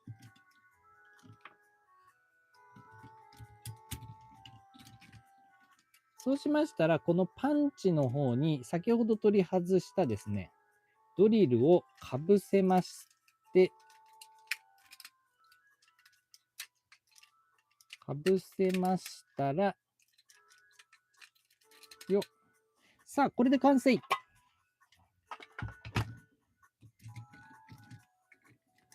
れ、そうだよね。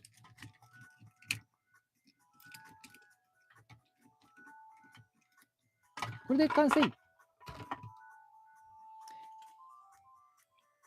ゲッターショーだイェイ。おー、第2形態のゲッターショーにすることができました。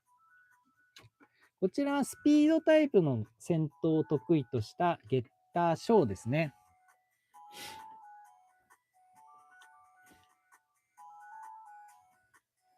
はい。そしてこちらはですね、まあ見ての通り、まあ、ゲッターロボのね、正当なる系譜で言うと、ゲッター2の役割になるので、ドリルーデになっております。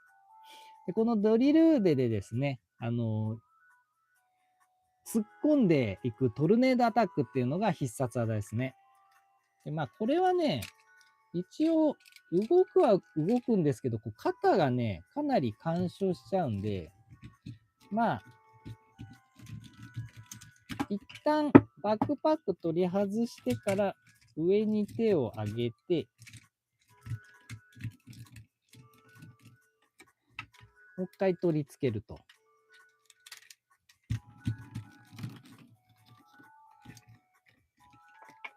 こうすることで、はい、必殺技を、はい、再現することができます。でその他にもですね、やっぱりこのダイナミックプロには、ダイナミックプロはの正当なね、女性ロボということで、大体必ずおっぱいがあるんですよね、ちゃんとね。ということで、このゲッターショーにもちゃんとここにおっぱいがあってですね、このおっぱいのおっぱいミサイルもあるんですね。なんだっけな。ブレストボンバーっていうね、おっぱいミサイルもちゃんとあります。ここら辺はね、長井ゴーちゃんのね、正当なギミックをね、ちゃんとゲッターショーも継いでるということですね。という形で、ゲッターショーはこのような形になっております。で、この際にですね、残念ながらこのミサイルパーツっていうのが、余剰パーツになりますね。なので、余剰パーツが嫌だった場合は、こちらに取り付けておくことも可能です。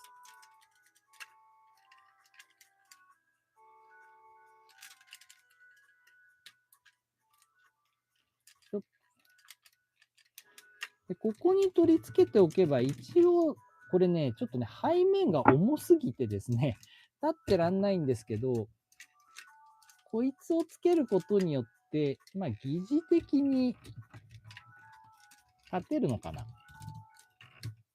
一応、支えにはなりそうですね。あ、支えになった。という感じで、一応、ゲッターショーの時には、このミサイルが支えになって、ちょっと立てるというね、そういう、副産物のおまけギミックもございます。はい、こんな感じで。ちょっとね、この後ろからゲッター号の頭がこんにちはしてしまうところはご愛嬌なんですけれども、はい。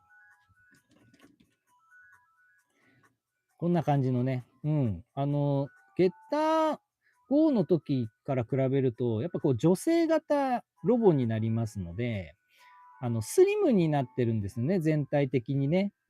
細身のロボになってるというか。これがね、きちんと再現してるっていうのはすごいなと思いますね。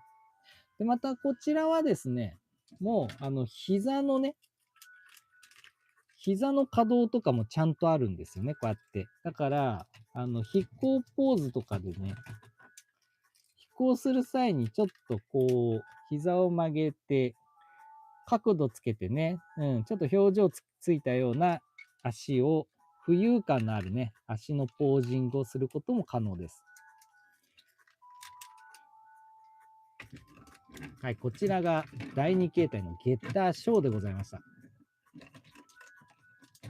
ちょっとね、この腰の合体が外れやすいというね、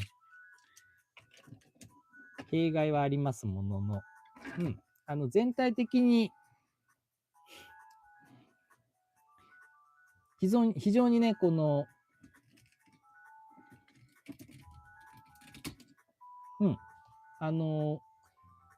なんかね、複雑な変形っていう感じでもなく、ちゃんと、変形合体して、こういうね、まるでガラッと違ったようなパターンのロボにできちゃうっていうのは、やっぱすごい、練られたギミックだなと思います。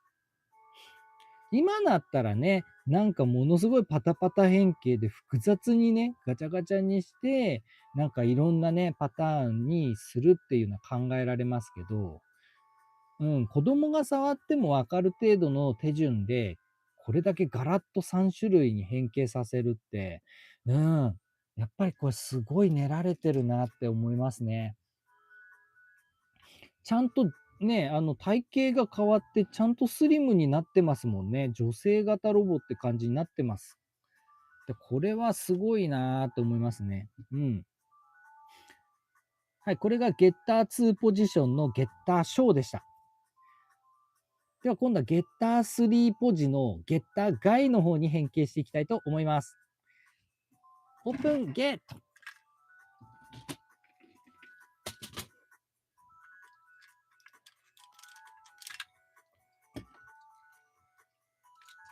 いや、これをね、3種類やるってなるとなかなか大変ですけど、このデラックスロボポジンであります、このスーパー合体版だからこそ、これだけスパスパできるんですよね。やっぱこの子供向けアイテムっていうのは尊いですね。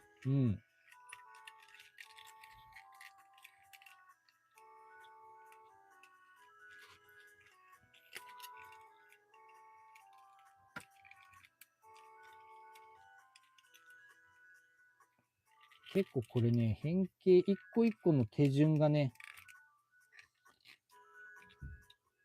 しっかりやろうと思ったら、多分ね、超合金魂版とかだとね、結構大変なんですよね。でそれを、ちゃっちゃちゃっちゃできちゃうっていうのは、やっぱりデラックス版ならではって感じですね。はい。ということで、再び、ゲットマシーンに戻しましたところで、ここからスタートしていきたいと思います。ですね、まずは、ゲッターショーですね。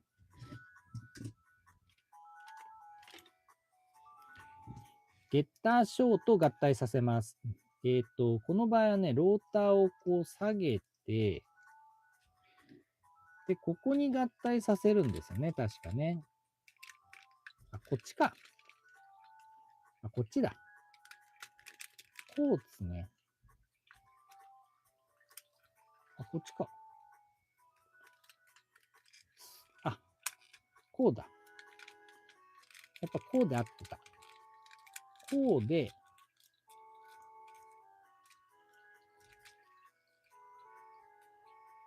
こういう感じにするんですね、確か。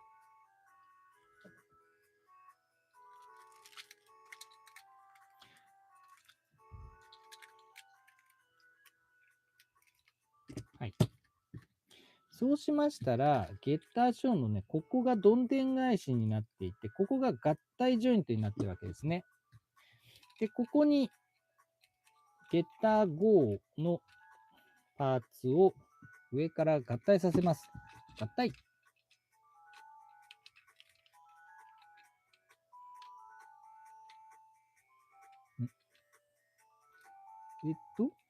これをここにかませる。はい、少々お待ちください。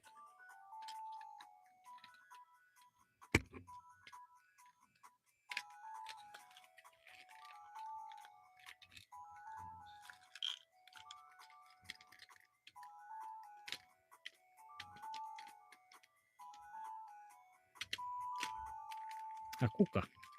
失礼いたしました。合体。はい、これで合体できました。お、外れた。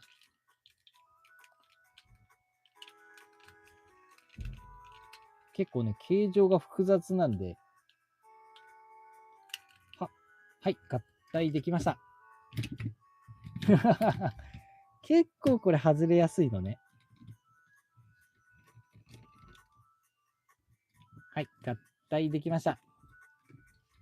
これで台座のような状態になりましたね。で、これが下半身です。で、ここで先ほどのね、ミサイルが登場ですね。ここにミサイルを接続いたします。で、こちらですね。ゲタガイの上半身。こちらは回転すると頭部が出てきます。で、膝から回転させて、こんな状態ですね。でそうしましたら、こちらを下半身と合体します。合体。そうしましたら、拳パーツを取り付けまして、さあ、これで完成。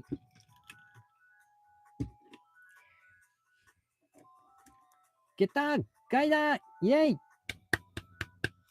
おー、できました。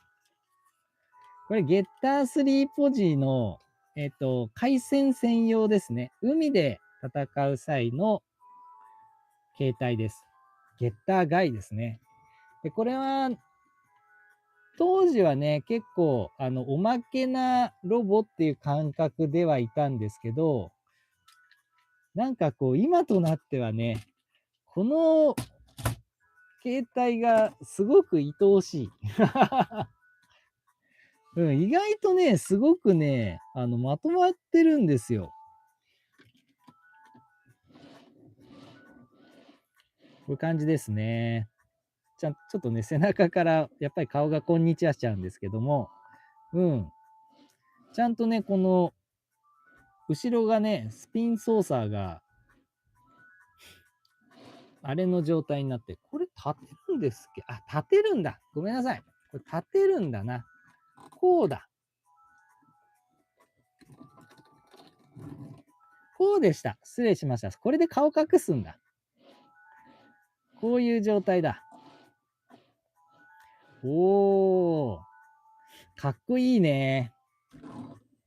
この状態がね、結構僕好きなんですよね。で、このミサイルもね、ちゃんと飛ばすことができます。これね、超でかいんですよ、このミサイルパーツ。これなのでね、結構ちゃんと飛んでくれるんで楽しいですね。うん。これね、ダイナミックですよ。意外と。はい、こんな感じがゲッターガイですね。ゲッター3、ゲッターロボ3とかだと、この段階でね、必殺技で、大雪山おろしとかがあるんですけれども、まあ、基本的にはないです。で、こいつにだけはね、専用でハンマーがついてきますね。なので、こう、ハンマーが武器だったりします。で、これもね、軟質パーツでできてるんですよね。だからこう鎖の形状をしてるんですけど、なかなかこういう風にダイナミックに遊ぶことができるので、非常に楽しいですね。で、この他に、玩具オリジナルの機能があって、でそれが何かっていうとですね、このドリルを外します。そうするとですね、玩具オリジナルのこういうね、ショベルパーツがございまして、これをね、上から接続することで、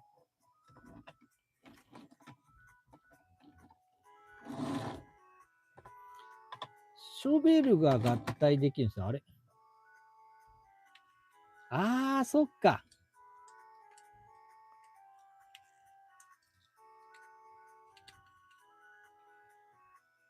んごめんなさい。そう、これ、時光合体版の方のショベルだ。すいません。間違えちゃった。時光合体版、先ほど言ったちっちゃい方のやつのショベルを持ってきてしまいました。失礼いたしました。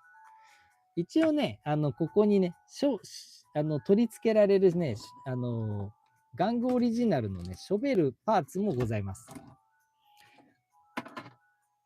はい。というのが、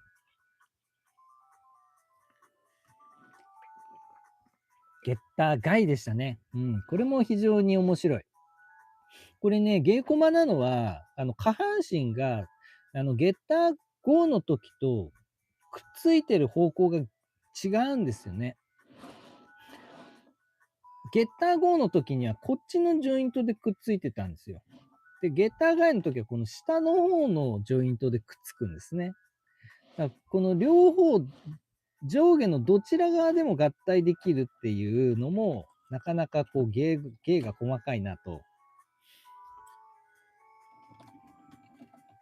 だからね、ギミック的にはかなりこう、練られて、合体機能ね、ものすごい練って考えてるんだなっていうのが、ね、この3パターン変形させてみてよくわかりますね。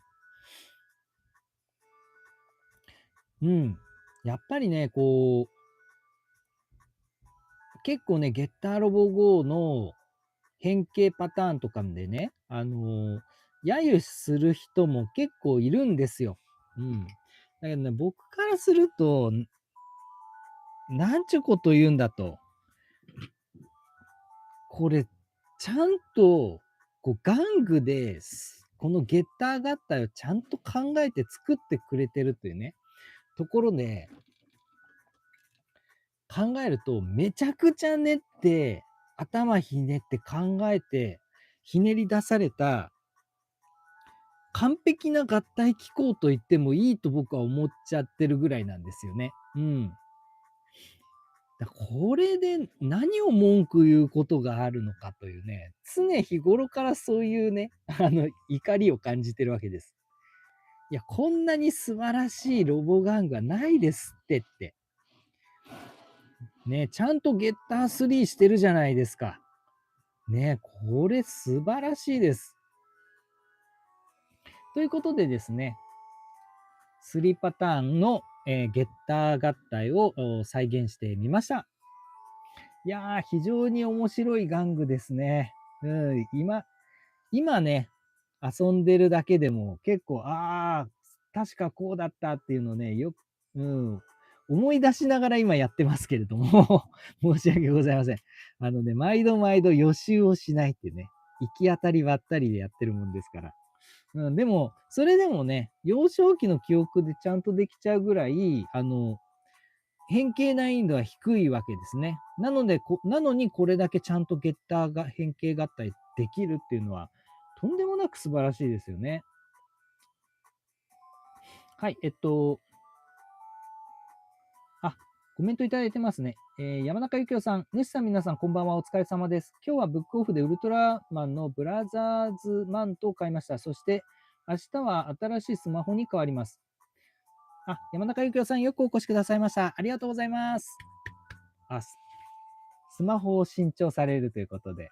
そして山中幸雄さんからスパチャを頂戴いたしました。山中幸雄さん、いつもありがとうございます。乾杯。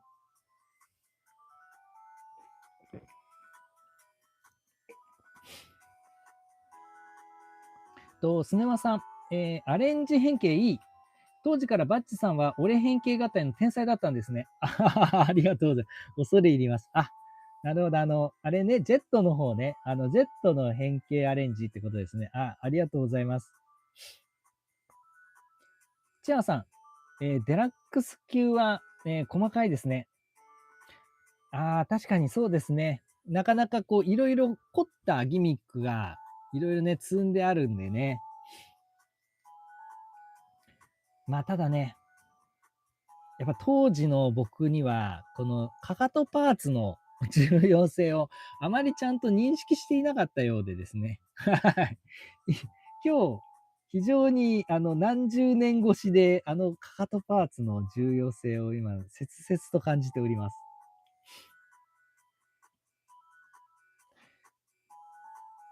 ケイタさん、かっこいい。また顔がいいのよ。ゲッターロボ GO の時のですかね。いや、ほんとそうですね。そうですね。ほんとそうですね。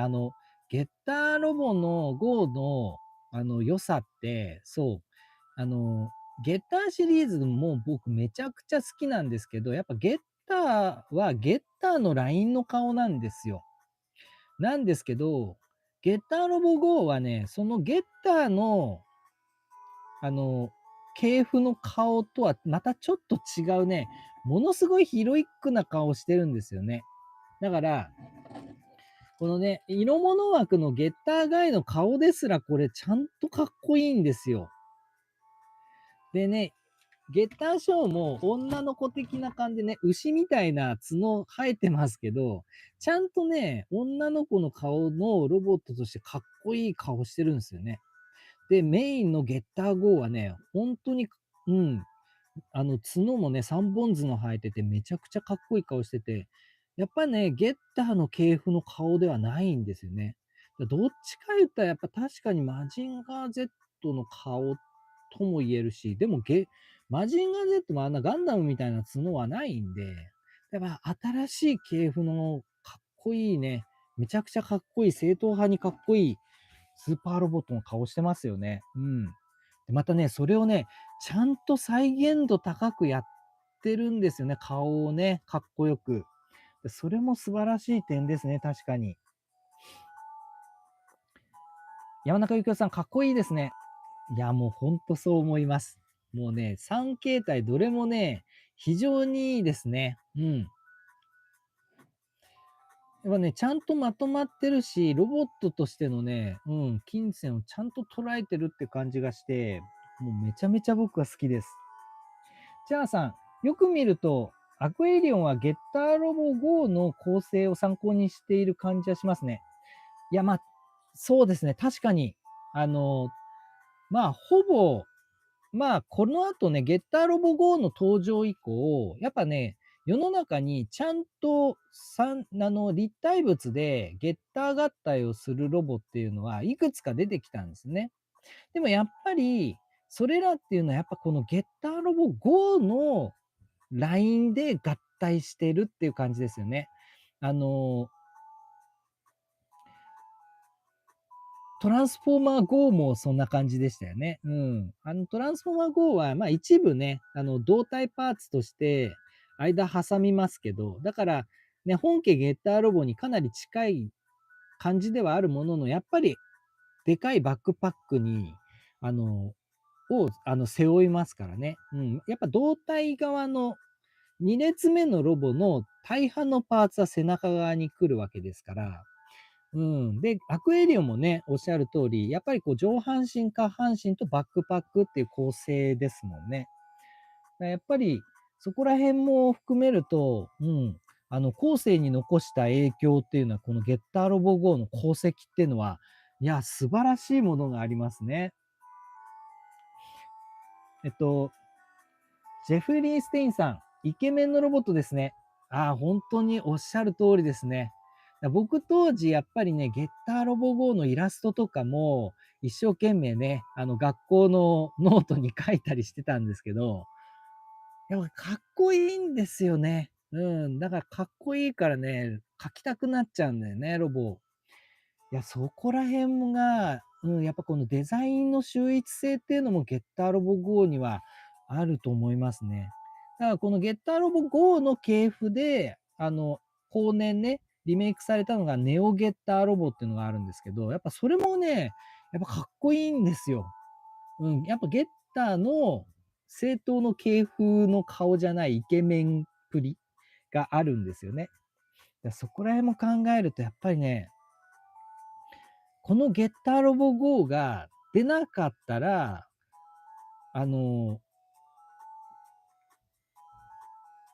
今に続くね、ゲッターロボアークとかにも続く、このゲッターロボ人気っていうのは、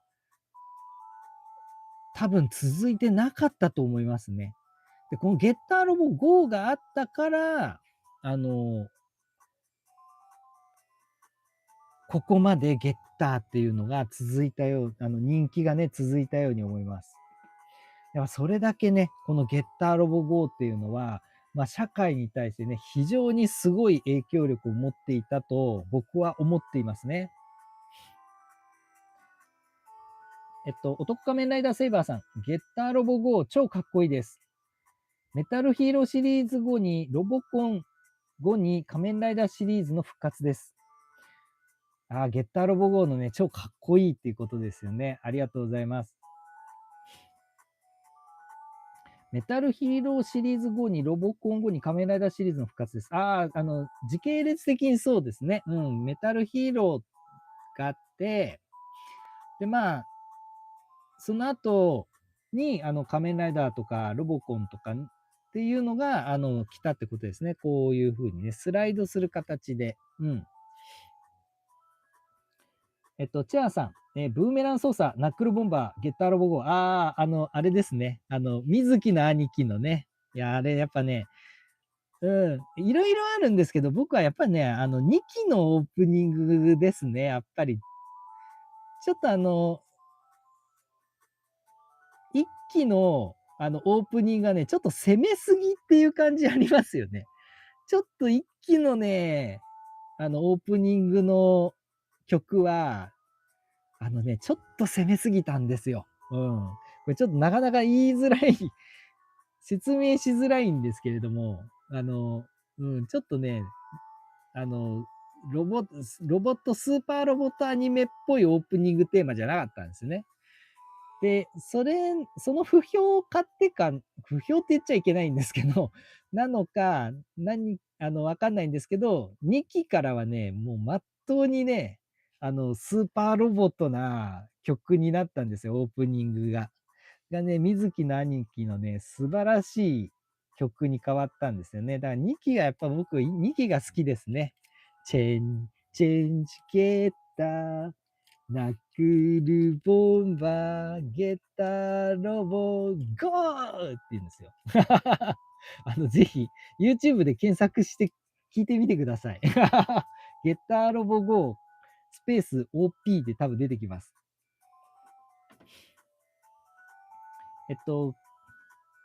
ケイチ君、ひょっとしてゲッターノワール G と同じギミックをトランスフォーマー GO ってやってのけてる？あ、あの、もうね、トランスフォーマー GO は、マジでね、レベルの違う神玩具ですね、あれはね。もう本当に。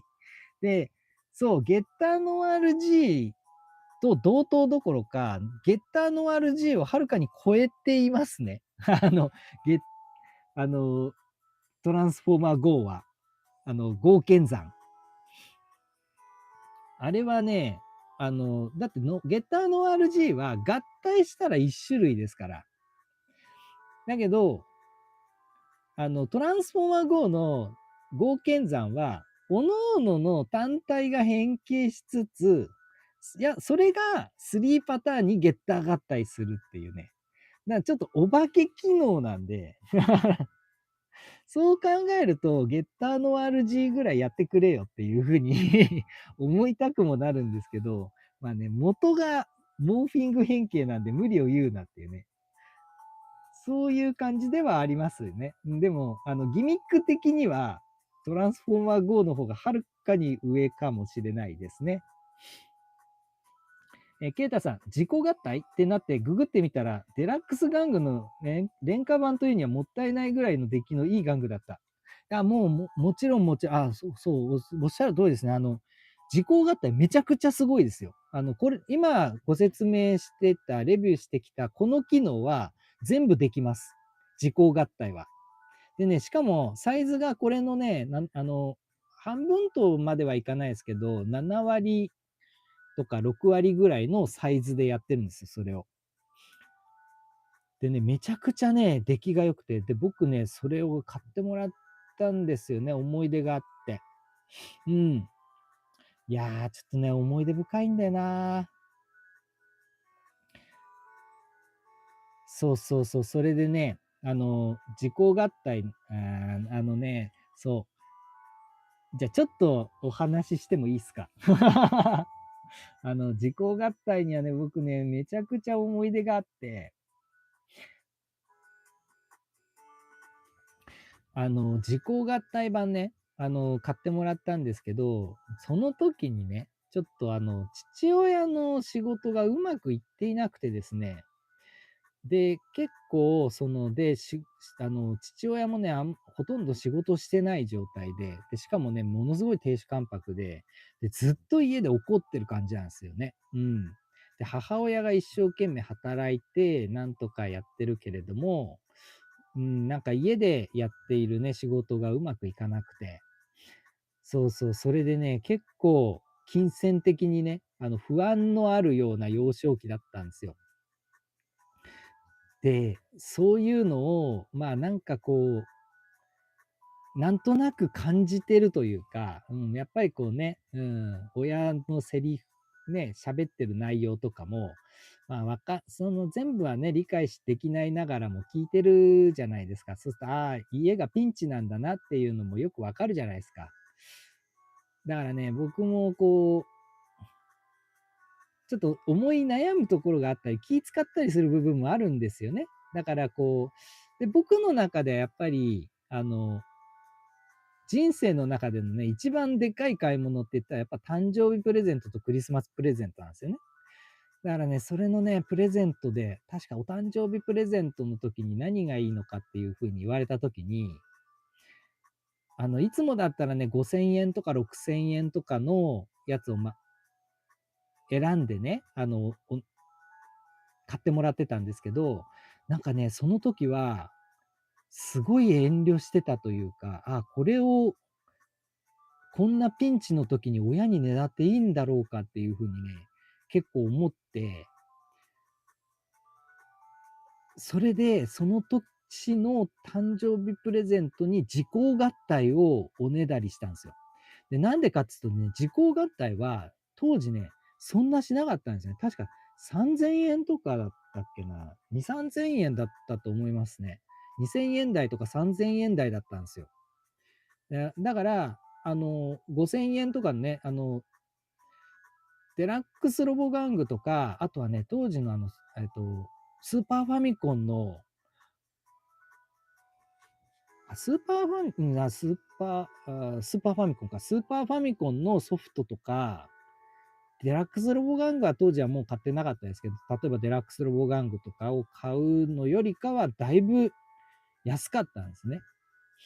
だから、なんかね、すごい家の経済状況を察して、だからといって、なんかその親にそういう風なことを察したっていうのを感じさせるのもなんか悪いなって思って、時効合体を当然のようにね、あ、今回これお願いしますっつって言って、で、これでいいのみたいなことを言われたんですけど、うん、全然これが欲しいんだ、みたいな感じで言って買ってもらった思い出があるんですよ。でも、そんな思いで買ってもらったものだったんで、ちょっと僕の中ではね、切ない思いとともにあった玩具なんですね。だけど、遊んでみるとやっぱりね、すごくかっこよくて楽しくて、すごいいい玩具なんですよ。だからなんかね、そういう風な感じで、多少妥協して買ったものではあったものの、すごく素晴らしくて、僕の中ではね、宝物になったんですよね。で、もうちょっと言うと、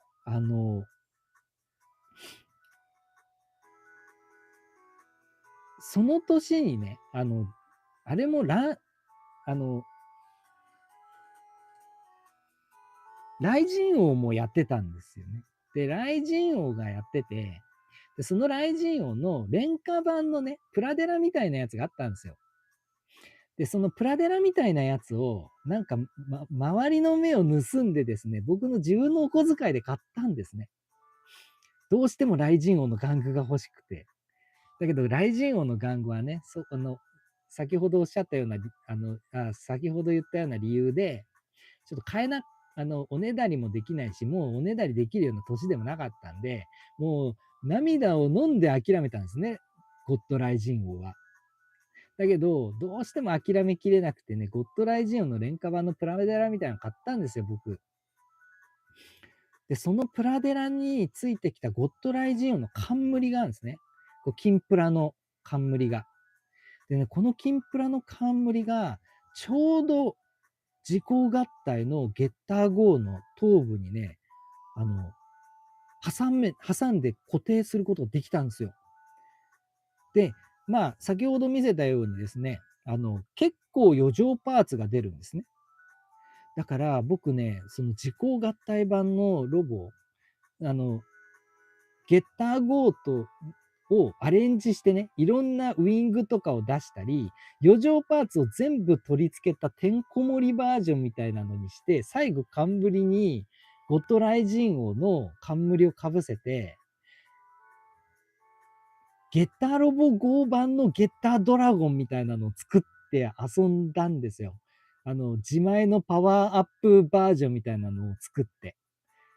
それがね、僕の中ではめちゃくちゃ心に残ってて、なんかゲッターロボ GO っていうのはね、そういう僕のね、人生の中でもね、いろんなこのドラマを含んでいる玩具なんですよね。だからすごくね、心の中にものすごく深く刺さってる玩具なんだなっていうのがございました。というね、ちょっとした昔話をさせていただいて申し訳ございません。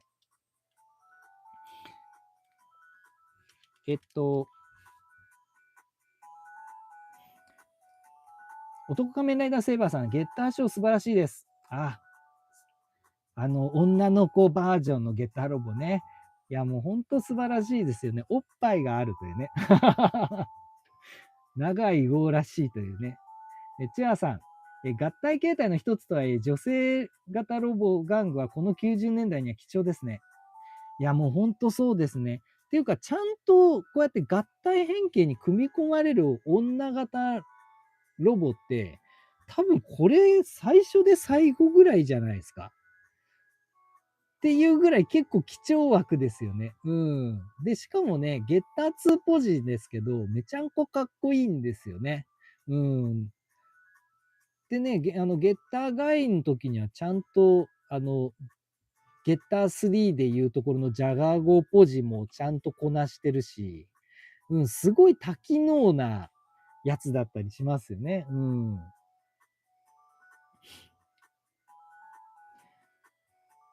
チャーさん、アニメ版のゲッターガイのパイロットの声がまさか神谷明とした時の衝撃。ああ、そうですね。ちなみに、そうそうそう、アニメでね、このゲッターガイに乗る、ガイの声優がですね、ゲッターロボシリーズの、ゲッターとかゲッターロボ G とかで、主人公だったね、流龍馬の、声を担当してたですね、神谷明さん、シティハンターのサイバーリョウとかもやってらっしゃるね、もう超重鎮の、重鎮の、声優さんですね。うん。もう声優さんの中のトップオブトップレベルの方なんですけれども、あと、筋肉マンとかもやられてますよね。うん。その方がね、前のゲッターロボの時には、主人公だったんだけど、ゲッターロボ GO にもね、なんだろう、友情出演というかね、ちゃんと出演してくれた上に、主人公は後進に譲って、外のポジションで重鎮枠としてね、参加してたっていうのが、やっぱ素晴らしいですよね。うん。漫画版では、ジン・ハヤトが主人公、司令ポジとして、降りてきてくれて、アニメ版では神谷明さんが、ガイとして降りてきて、重鎮ポジとして降りてくれるっていうね。うん、アニメと漫画でね、結構ちゃんとこうね、役割が分かれているなっていう感じがあって、すごくいいですよね。それも素晴らしいところだなと、うん、確かに僕も思います。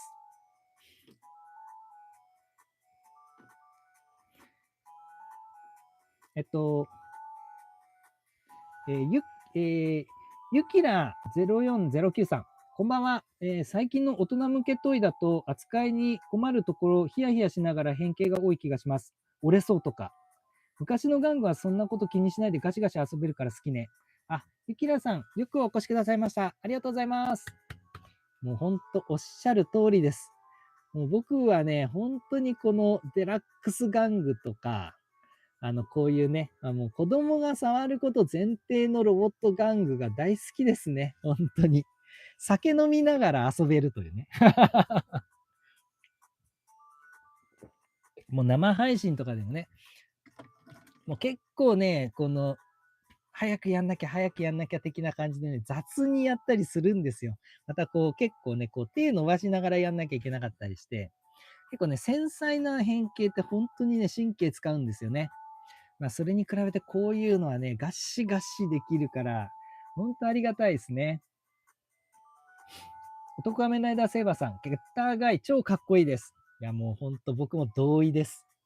このね、このポジは大人になってからの方が好きになりましたね、僕は。さあ、そしてですね、ここで終わりではありません。やはりこれにはね、続きがございます。で、続きのいよいよパワーアップですね。パワーアップのスーパーゲッターロボ GO、こちらの方にパワーアップさせていきたいと思います。まずはオープンゲットしてゲッターロボ GO に戻していきたいと思います。オープンゲット。このオープンゲットもちゃんとね、簡単にできるところがいいですね。ちなみに、これね、ゲーコマなのは、これ合体ジョイントがこれ背中なんですけど、これね、倒すと、後ろからこうやって合体ジョイントが出てくるんですよ。ね、これがね、なんかこう、推進するためのね、ジェットノズルのような感じにも見えて、とっても素晴らしいねっていうね。勝手にそういう想像を働かせておりました。ということで、合体していきたいと思います。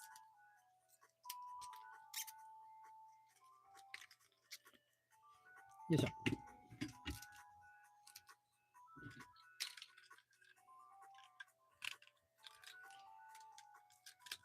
いやー、なんかこう、すっごい久しぶりにゲッターロボ GO を触ってるんですけど、なんかすごい幸せですね。そうそうそう、こんな感じだったわーって思いながら今やってます。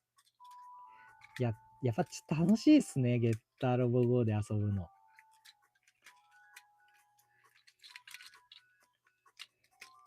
またやっぱ当時のね、この技術で、とかね、ノウハウで、いやここまでに持ってきたっていうのは、本当にすごいなって思います。今だったらね、もっといろんなノウハウみたいなのがいろんなね、玩具でできてるんで、いろんな複雑な機構とかもね、入れられたりはするんでしょうが、当時はそういうのないですからね。そんな中で、いろいろこう、チャレンジしてここにたどり着いてるわけだから、いや、本当に尊いなって思いますね。で、このゲッターロボ GO だけじゃなくて、やっぱりここら辺の年代のロボって、やっぱそういう意欲作すごい多いですよね。ジェットマンのね、ジェットイカロスなんかもそうですし、ね、あとは、あれとかもね、メタルジャックとかのね、レッドチャックアーマーとかもそうですし、あとは、あれですね、グリッドマンとかもそうですよね。この頃ですよね、確か。あとね、エルドランとか、ね、前年のエクスカイザー、それとこの1991年のファイバードとか、なんか、すごい、いろいろこう、実験してやってきたっていう感じですよね。社会的にこう、頑張ってやったって感じですよね。お、ちょっとギリギリ立ってますけど、やはり怖いので、背中に置いときましょう。はい。こんな感じで、まあ、本来余剰パーツのやつもちょっと取り付けたいバージョンのゲッターロボ GO に戻してみました。さあ、そこで現れますのがこちら。ドドドドド、ドドン。はい。物語後半で登場いたしました、ゲッターアームライザーですね。はい、このジェットです。この追加アーマージェットから分離しましたアーマーを着込むことで、パワーアップしたゲッター GO、スーパーゲッター GO に、はい、強化合体することができます。なのでね、ちょっとやっていきたいと思います。このね、ゲッターアームライザーもね、めちゃくちゃかっこよかったですね、当時。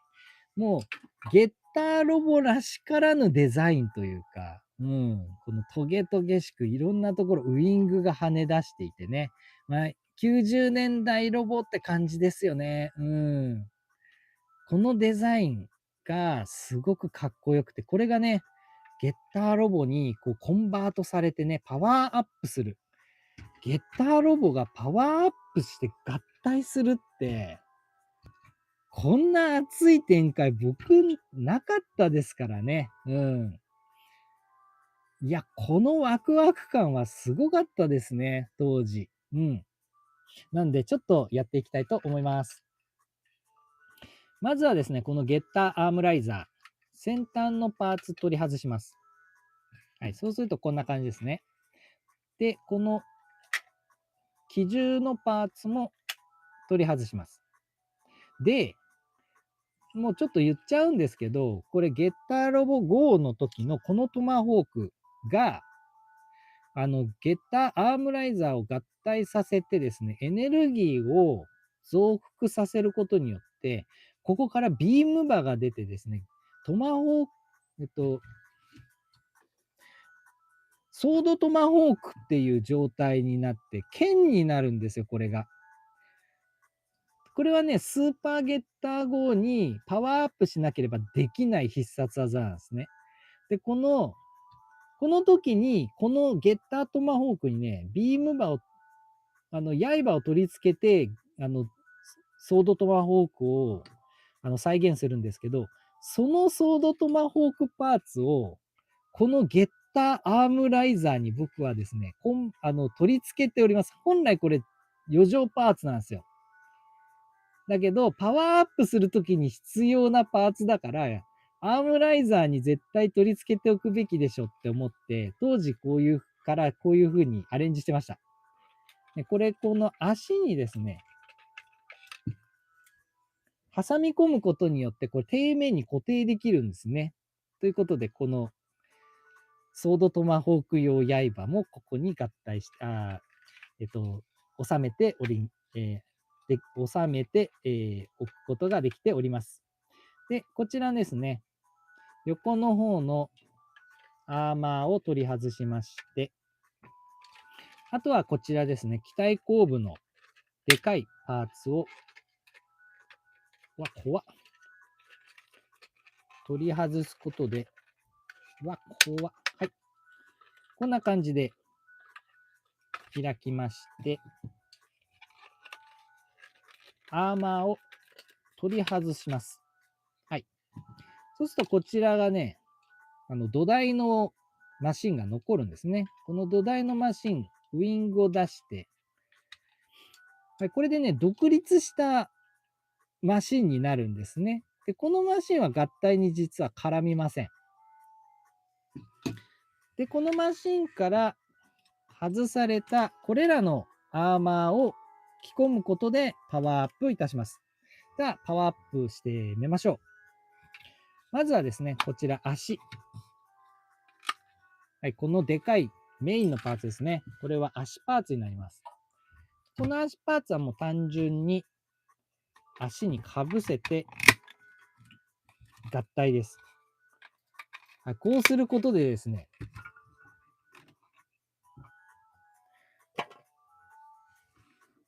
めちゃくちゃでかくなるんですね。これね、足パーツ分一気に下駄ででかくなって足が長くなるんですよね。で、こうなると、ほら、腕とちょうどいいプロポーションになるんですよ。で、これを念頭にした、プロポーションだったんで、ゲッター GO の時はちょっと腕が長かったんですね。うん。で、これ合体することによって、ぴったりのプロポーションになることができます。はい。そうしましたら、あとはこちらですね。腰のパーツをサイドに取り付けます。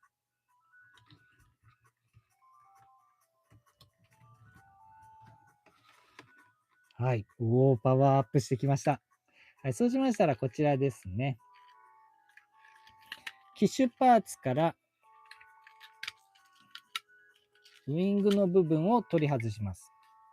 で、残りましたこちらに、はい、機銃のパーツを取り付けまして、これがね、シールドになりますので、腕に合体。で、先ほどのトマホークとソードをこちらで合体させますと、はい、ゲッター GO の時にはトマホークだったものが、ソードトマホークにパワーアップすることができます。そしてこちらを持たせると。うわー、かっちょいい。そして最後に胸パーツを合体。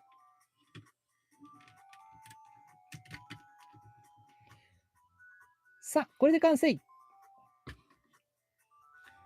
スーパーゲッター GO だイエーイ。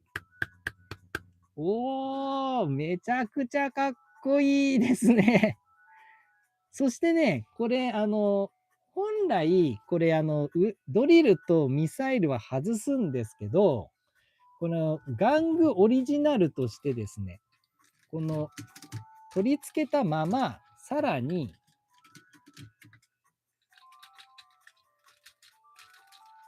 こう、上に腕を回して、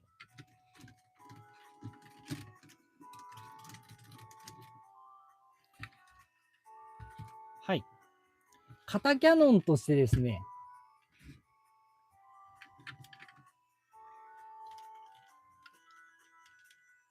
出せる。ほら玩具オリジナルのフルアーマー版、余剰パーツなしフルアーマー版ゲタロボ5だイエスーパーゲタロボ5だイエーイうわーかっこよ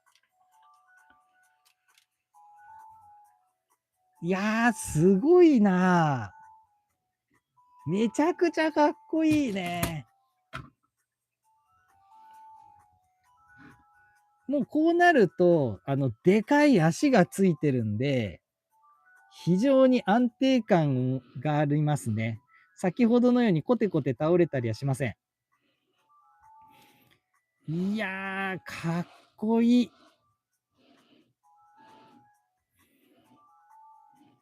完璧じゃない？で、これがさ、3種類のロボにゲッター合体したロボがよ、パワーアップするスーパー合体をして、こんなすげえかっこよくなんだぜ。いやー、これすごいな。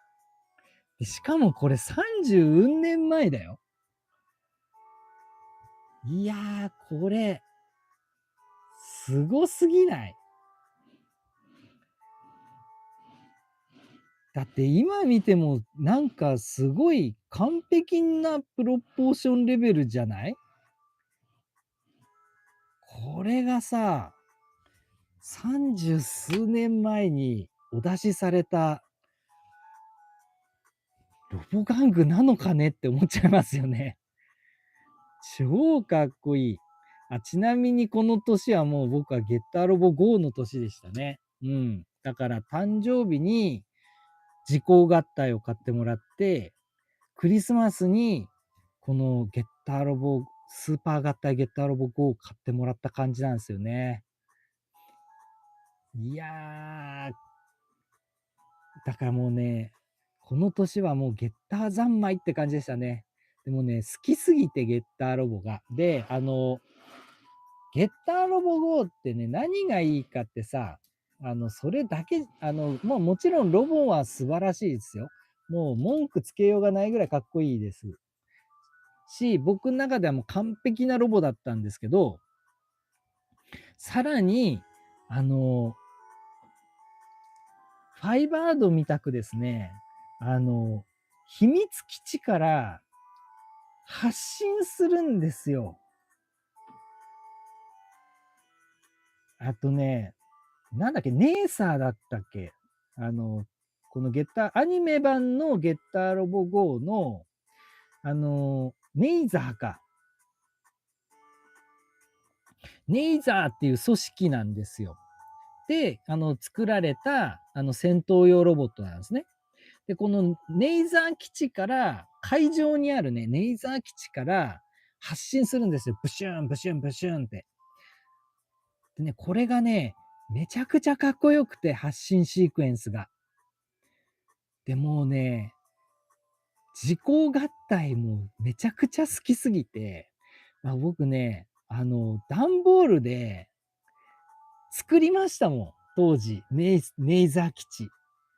で、ちょうど時効合体のゲットマシンが入るぐらいの箱を作ってですね、それ組み合わせて、パイプとかをね、取り付けて、なんかペットボトルとかとね、組み合わせて、ネイザー基地作ったんですよね、当時。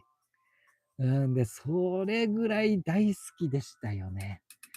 やっぱなんか当時のやつって、なんかこのね、ロボと基地から発信するっていうかっこよさみたいなのちゃんと描いてくれてたんですよね。ファイバードもそうですし、ゲッターロボ5もね、ほんとそうだったんですよ。もうそういうのも含めて超好きですね。めちゃくちゃかっちょいい。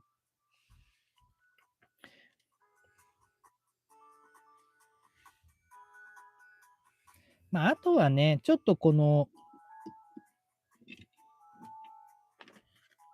頭の部分がね、これってパワーアップするんですけど、頭部はね、ゲッターロボ GO のまんまなんですよね。だからこの部分、ちょっとなんか冠みたいなのがあればよかったなっていうのは、一つ思いますけど、それぐらいですよね、本当に。もう言うことないっす。もう僕からしたらね、ちょっと完璧なロボって感じですね。ちなみに、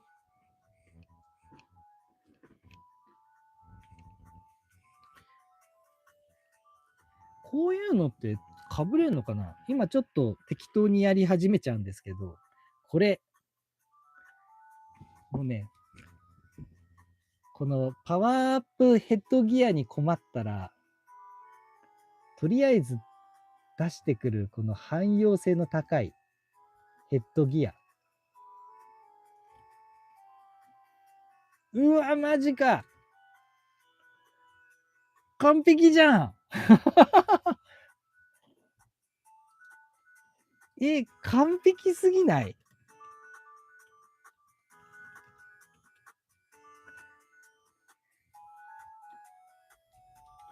このアースグランナーの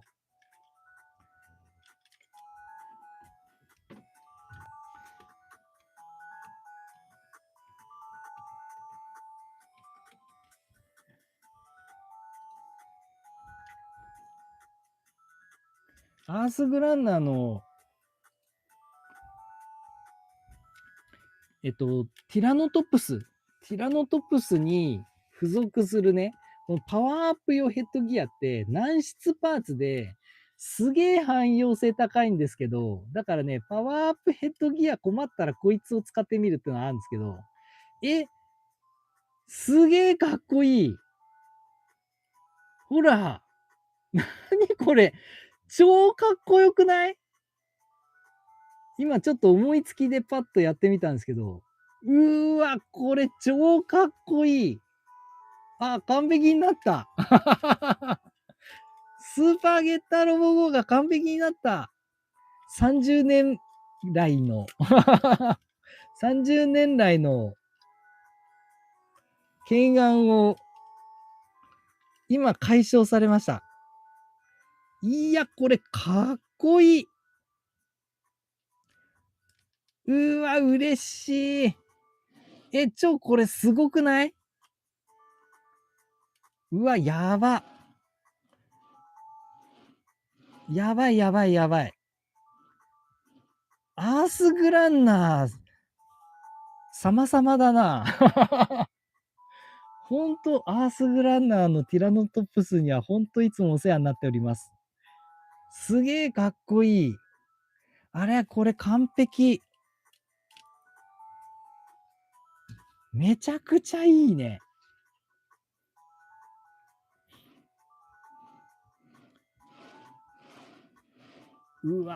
これなんだろう。今ね、感無量っす。感無量すぎる。いやー、ありがた。ありがたいっすね。ちなみにですね、こちらが余剰パーツというかね、支援機的な感じで余っちゃうんですけども、で、こちらね、さらにリメイクされた、超合金魂版ゲッターロボ GO っていうのがあるんですけど、その超合金版魂版のスーパーゲッターロボ GO の時はね、オリジナルギミックとして、このね、支援機も含めて余剰パーツなし。オリジナル形態として、これもね、合体するフルアーマーモードってのがあるんですよ。これがね、バカーンって割れて、合体パーツに組み込まれて、こいつがね、武器と合体して槍みたいになるっていうね。そういう形態があるんですよね。で、これはないんで、こいつ自体は支援機として余っちゃうんですけど、これなんとかなんねえかなっていうのはちょっと常々思ってたんですよね。これなんかなんかしらに、どっかしらになんかできないかと。やっぱ微妙にはまんないんだな、ここには。お嘘。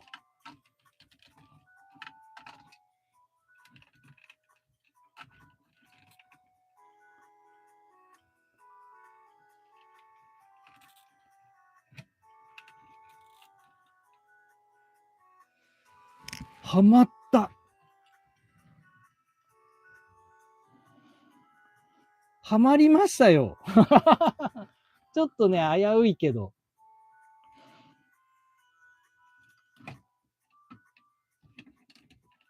うわ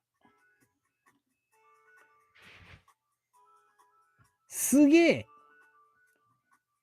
あ、ということは、こっち側につけて、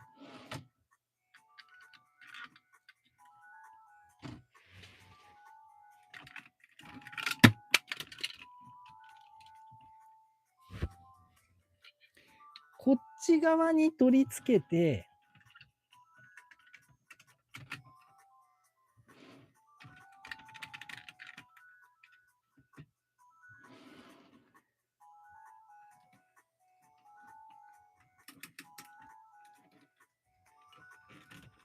こんな感じ。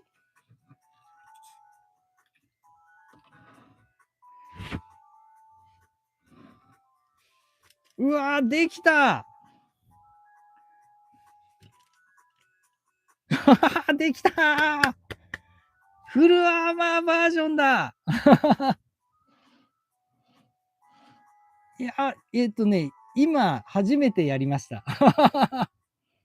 思いつきで。すごくない？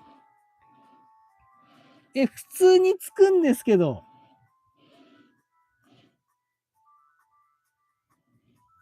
いや、すごくないこっちが、なんかこう、遠方射撃側の武装で、こっちがソードトマホークの必殺剣。やばい。そしてヘッドギアもつけて、頭部もちゃんとパワーアップ。これさ、やばいやばいやばいやばい。完璧じゃん。完璧じゃない？これはやばいです。僕の中で今夜、ゲッターロボ5が完璧になりました。いやー、これ神玩具だな。だって、3機が3パターンにゲッター合体するロボが、ね、支援機と合体してパワーアップ形態になって余剰パーツなくなって、これだけ完璧なプロポーションで、で、しかも、デラックス玩具並みに取り扱えてガシガシ遊べて、何この神玩具。いやー、これ完璧すぎない？やばい。はい、これ完璧です。すごいっす。なんか今日ちょっと、すべてのピースが揃った。うわ、嬉しい。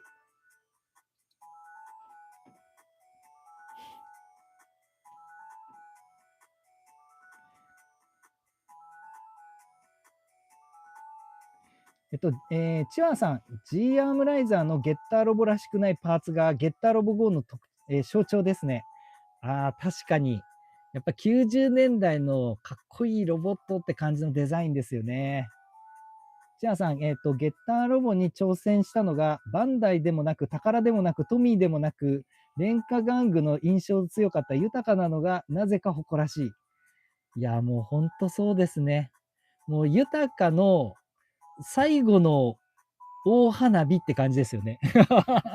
いや、でもね、ほんとすごいですよ。バンダイに全然引けを取ってないどころか、いや、なんだったら、こんな素晴らしい玩具、なかなか出ないですよ。こんな、完成度の高い玩具は。いや、本当そうですね。本当に豊か、よくやったよって感じです。男仮面ライダーセイバーさん。スーパーゲッター GO、かっこいいです。J デッカーの最強形態に似てますね。確かに。なるほど。J デッカー、ファイヤー J デッカーか。なるほどね。そう言われてみれば。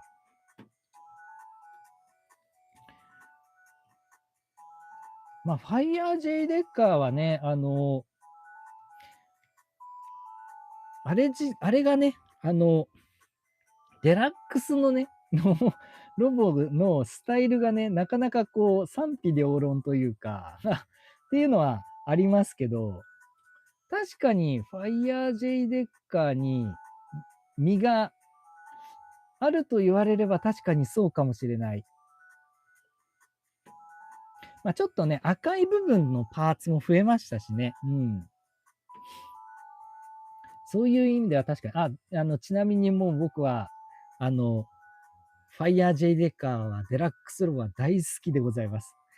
こちらでも、生配信でもね、ご紹介させていただきましたけれども、めちゃめちゃ好きです。ケイタさん、玩具アレンジ合体かっこいい。いや、もうほんとこれね、このキャノン砲を前に向けられるってのもいいですよね。うん、結構、腕周りにね、自由度の効く可動があるんですよ。肘も曲がるし、脇も開くし、回転ももちろんできるし。だから、そういう意味でね、こういうキャノン砲を前に出すっていうことも、できちゃうってことですよね。だそこら辺も、やっぱりこの豊かの作りのね、細かさっていうのが出せているところなのかなと思います。仮面ライダー、男仮面ライダーセイバーさん、完璧ですね。わかります。いや、もうほんとそうですね。もう、今日ちょっと、やばいっすね。僕はテンションが今、めちゃめちゃ上がっちゃいました。ケイタさん、困った時の冠パーツ、ぴったりですやん。いや、もうほんとね、もうアースグランナーどうもありがとうって感じですね。毎回こいつに頼ってます。あれの時もこいつでしたね。シンカリオン・チェンジ・ザ・ワールドのね、あれの時に3体合体の時も頭がね、そのまんまだったから寂しいなっていうところで、こいつを使わせていただきましたんで、いやー、この冠パーツね、軟質パーツでしかもね、ものすごいちゃんとね、造形もはっきり、くっきり出てて、ね、デザインもかっこよくて、もう完璧なカンプリパーツなんですよね。軟質だから汎用性が恐ろしく高いんですよね。こいつがなければ、やっぱ俺合体エンジョイの満足度がですね、だいぶ違いますからね。このパーツがあってよかった。本当にありがとうございます。アースグランダーって感じですね。チェアさん、ゲッターじゃねえとか言うのは野暮。とにかくかっこいい。いや、本当に。そう。ゲッターロボのね、系譜ではないんですよ。確かに、ゲッターロボ GO はね。でも、だからいいんじゃないかってことなんですよ。だってね、こういう風にゲッターロボ GO が出て、だから後年にそのゲッターの系譜も継いで、ゲッターロボ G のドラゴンの系譜も継ぎつつ、こういうトゲトゲしい GO の系譜も継いで、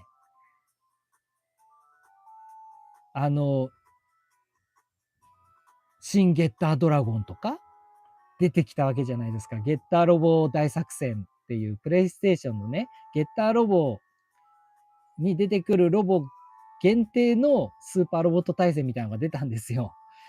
で、その時に、最終強化ゲッターとして出たのが新ゲッタードラゴンなんですね。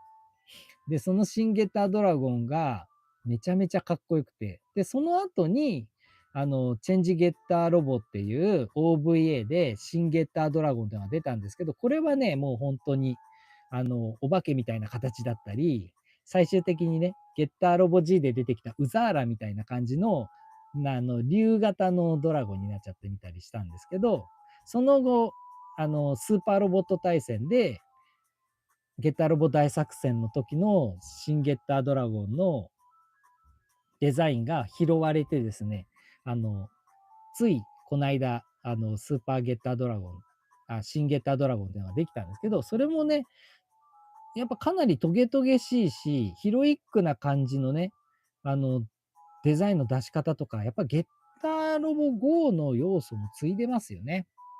まあ、ちなみに、アニメ版のパワーアップはこちらの形で、スーパーゲッターロボ GO ということで、はい、これでね、プロフェッサーランドと戦う最終決戦の仕様になってたんですけども、漫画版では実はこのスーパーゲッターロボ GO っていうのは登場しておりませんで、漫画版では、最後ですね、アラスカ戦線であの、大破したですね、ゲッターロボ GO に変わりまして、登場しましたのが、シンゲッターロボなんですね。この時にシンゲッターロボが登場してるんですよ。で、時系列的に考えてどっちが先だったのかなっていうのは、僕の中でもね、結構曖昧だったんですけど、今ちょっとパッと見たところ、やっぱりね、漫画版って、1993年、1991年いっぱいで、この、アニメ版ゲッターロボ GO が終わったんですけど、漫画版はね、結構続いて、そこからね、2年か3年ぐらい続いてるんですよ、連載が。だから、で、1993年ぐらいに終わってるんですね。で、1993年って第3次スーパーロボット対戦が出たぐらいの年なんですよ。だから、漫画版のシンゲッターロボが初出なんですかね。で、その後、スーパーロボット、第4次スーパーロボット対戦で、スーパーロボット対戦にシンゲッターロボが登場したんですよね。って考えると、やっぱこのね、漫画版とアニメ版ってダブルであったからこそ、こんなバリエーションのね、あるゲッターロボのこのね、世界がバーンと広がったんですよね。だから、ゲッターロボ GO がなければ、新ゲッターロボもなかったんですよ。で、新ゲッターロボがなければ、ね、昨今のこんなゲッターロボの、あの、ね、コンテンツの広がり方なんてなかったわけで、そう考えると、めちゃくちゃすごい貢献ですよね。だからなんかこのね、ゲッターロボ GO を異常になんかね、世間の人は過小評価してるんですよ。いや、これゲッターロボ GO ってもうレジェンド中のレジェンド的なロボだとすら僕は思ってるんで、まして、さらにはね、僕の人生の中でもね、すごく大きなところを担ってくれていたロボなんで、ダンクーガレベルでですね、僕実は好きなんですよね。だからね、もうめちゃくちゃありがたいですね。うん、もっとみんなゲッターロボ GO をめでてくれよ。と、切に思います。男仮面ライダーセイバーさん、完璧ですね。わかります。いや、もうほんとそうですね。あ、これをもう読んだか。すいません、失礼しました。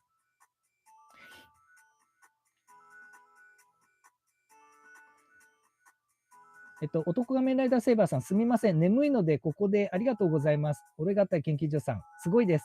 あ、ぜひぜひ、当チャンネルの生配信は、入退室自由ですので、全く、そんな、宣言、なさらずとも、いつでも、離脱されていただいても結構ですし、帰ってきていただいても結構ですので、ぜひぜひ、お気になさらずによろしくお願いいたします。もう、気軽にご参加していただければなと思います。チェアさん、支援機まで合体とは。いや、これすごくない？ちょっと僕ね、いや、今回すごいびっくりしちゃいましたね。いや、これまさかできるとは思いませんでした。まあまあちゃんと合体してるんですよ。いや、これね、発見ですね。本当に。発明と言っても過言ではない。ね、男仮面ライダーセイバーさん、おめでとうございます。俺型研究所さん、すごいですね。わかります。超かっこいいです。いやー、ありがとうございます。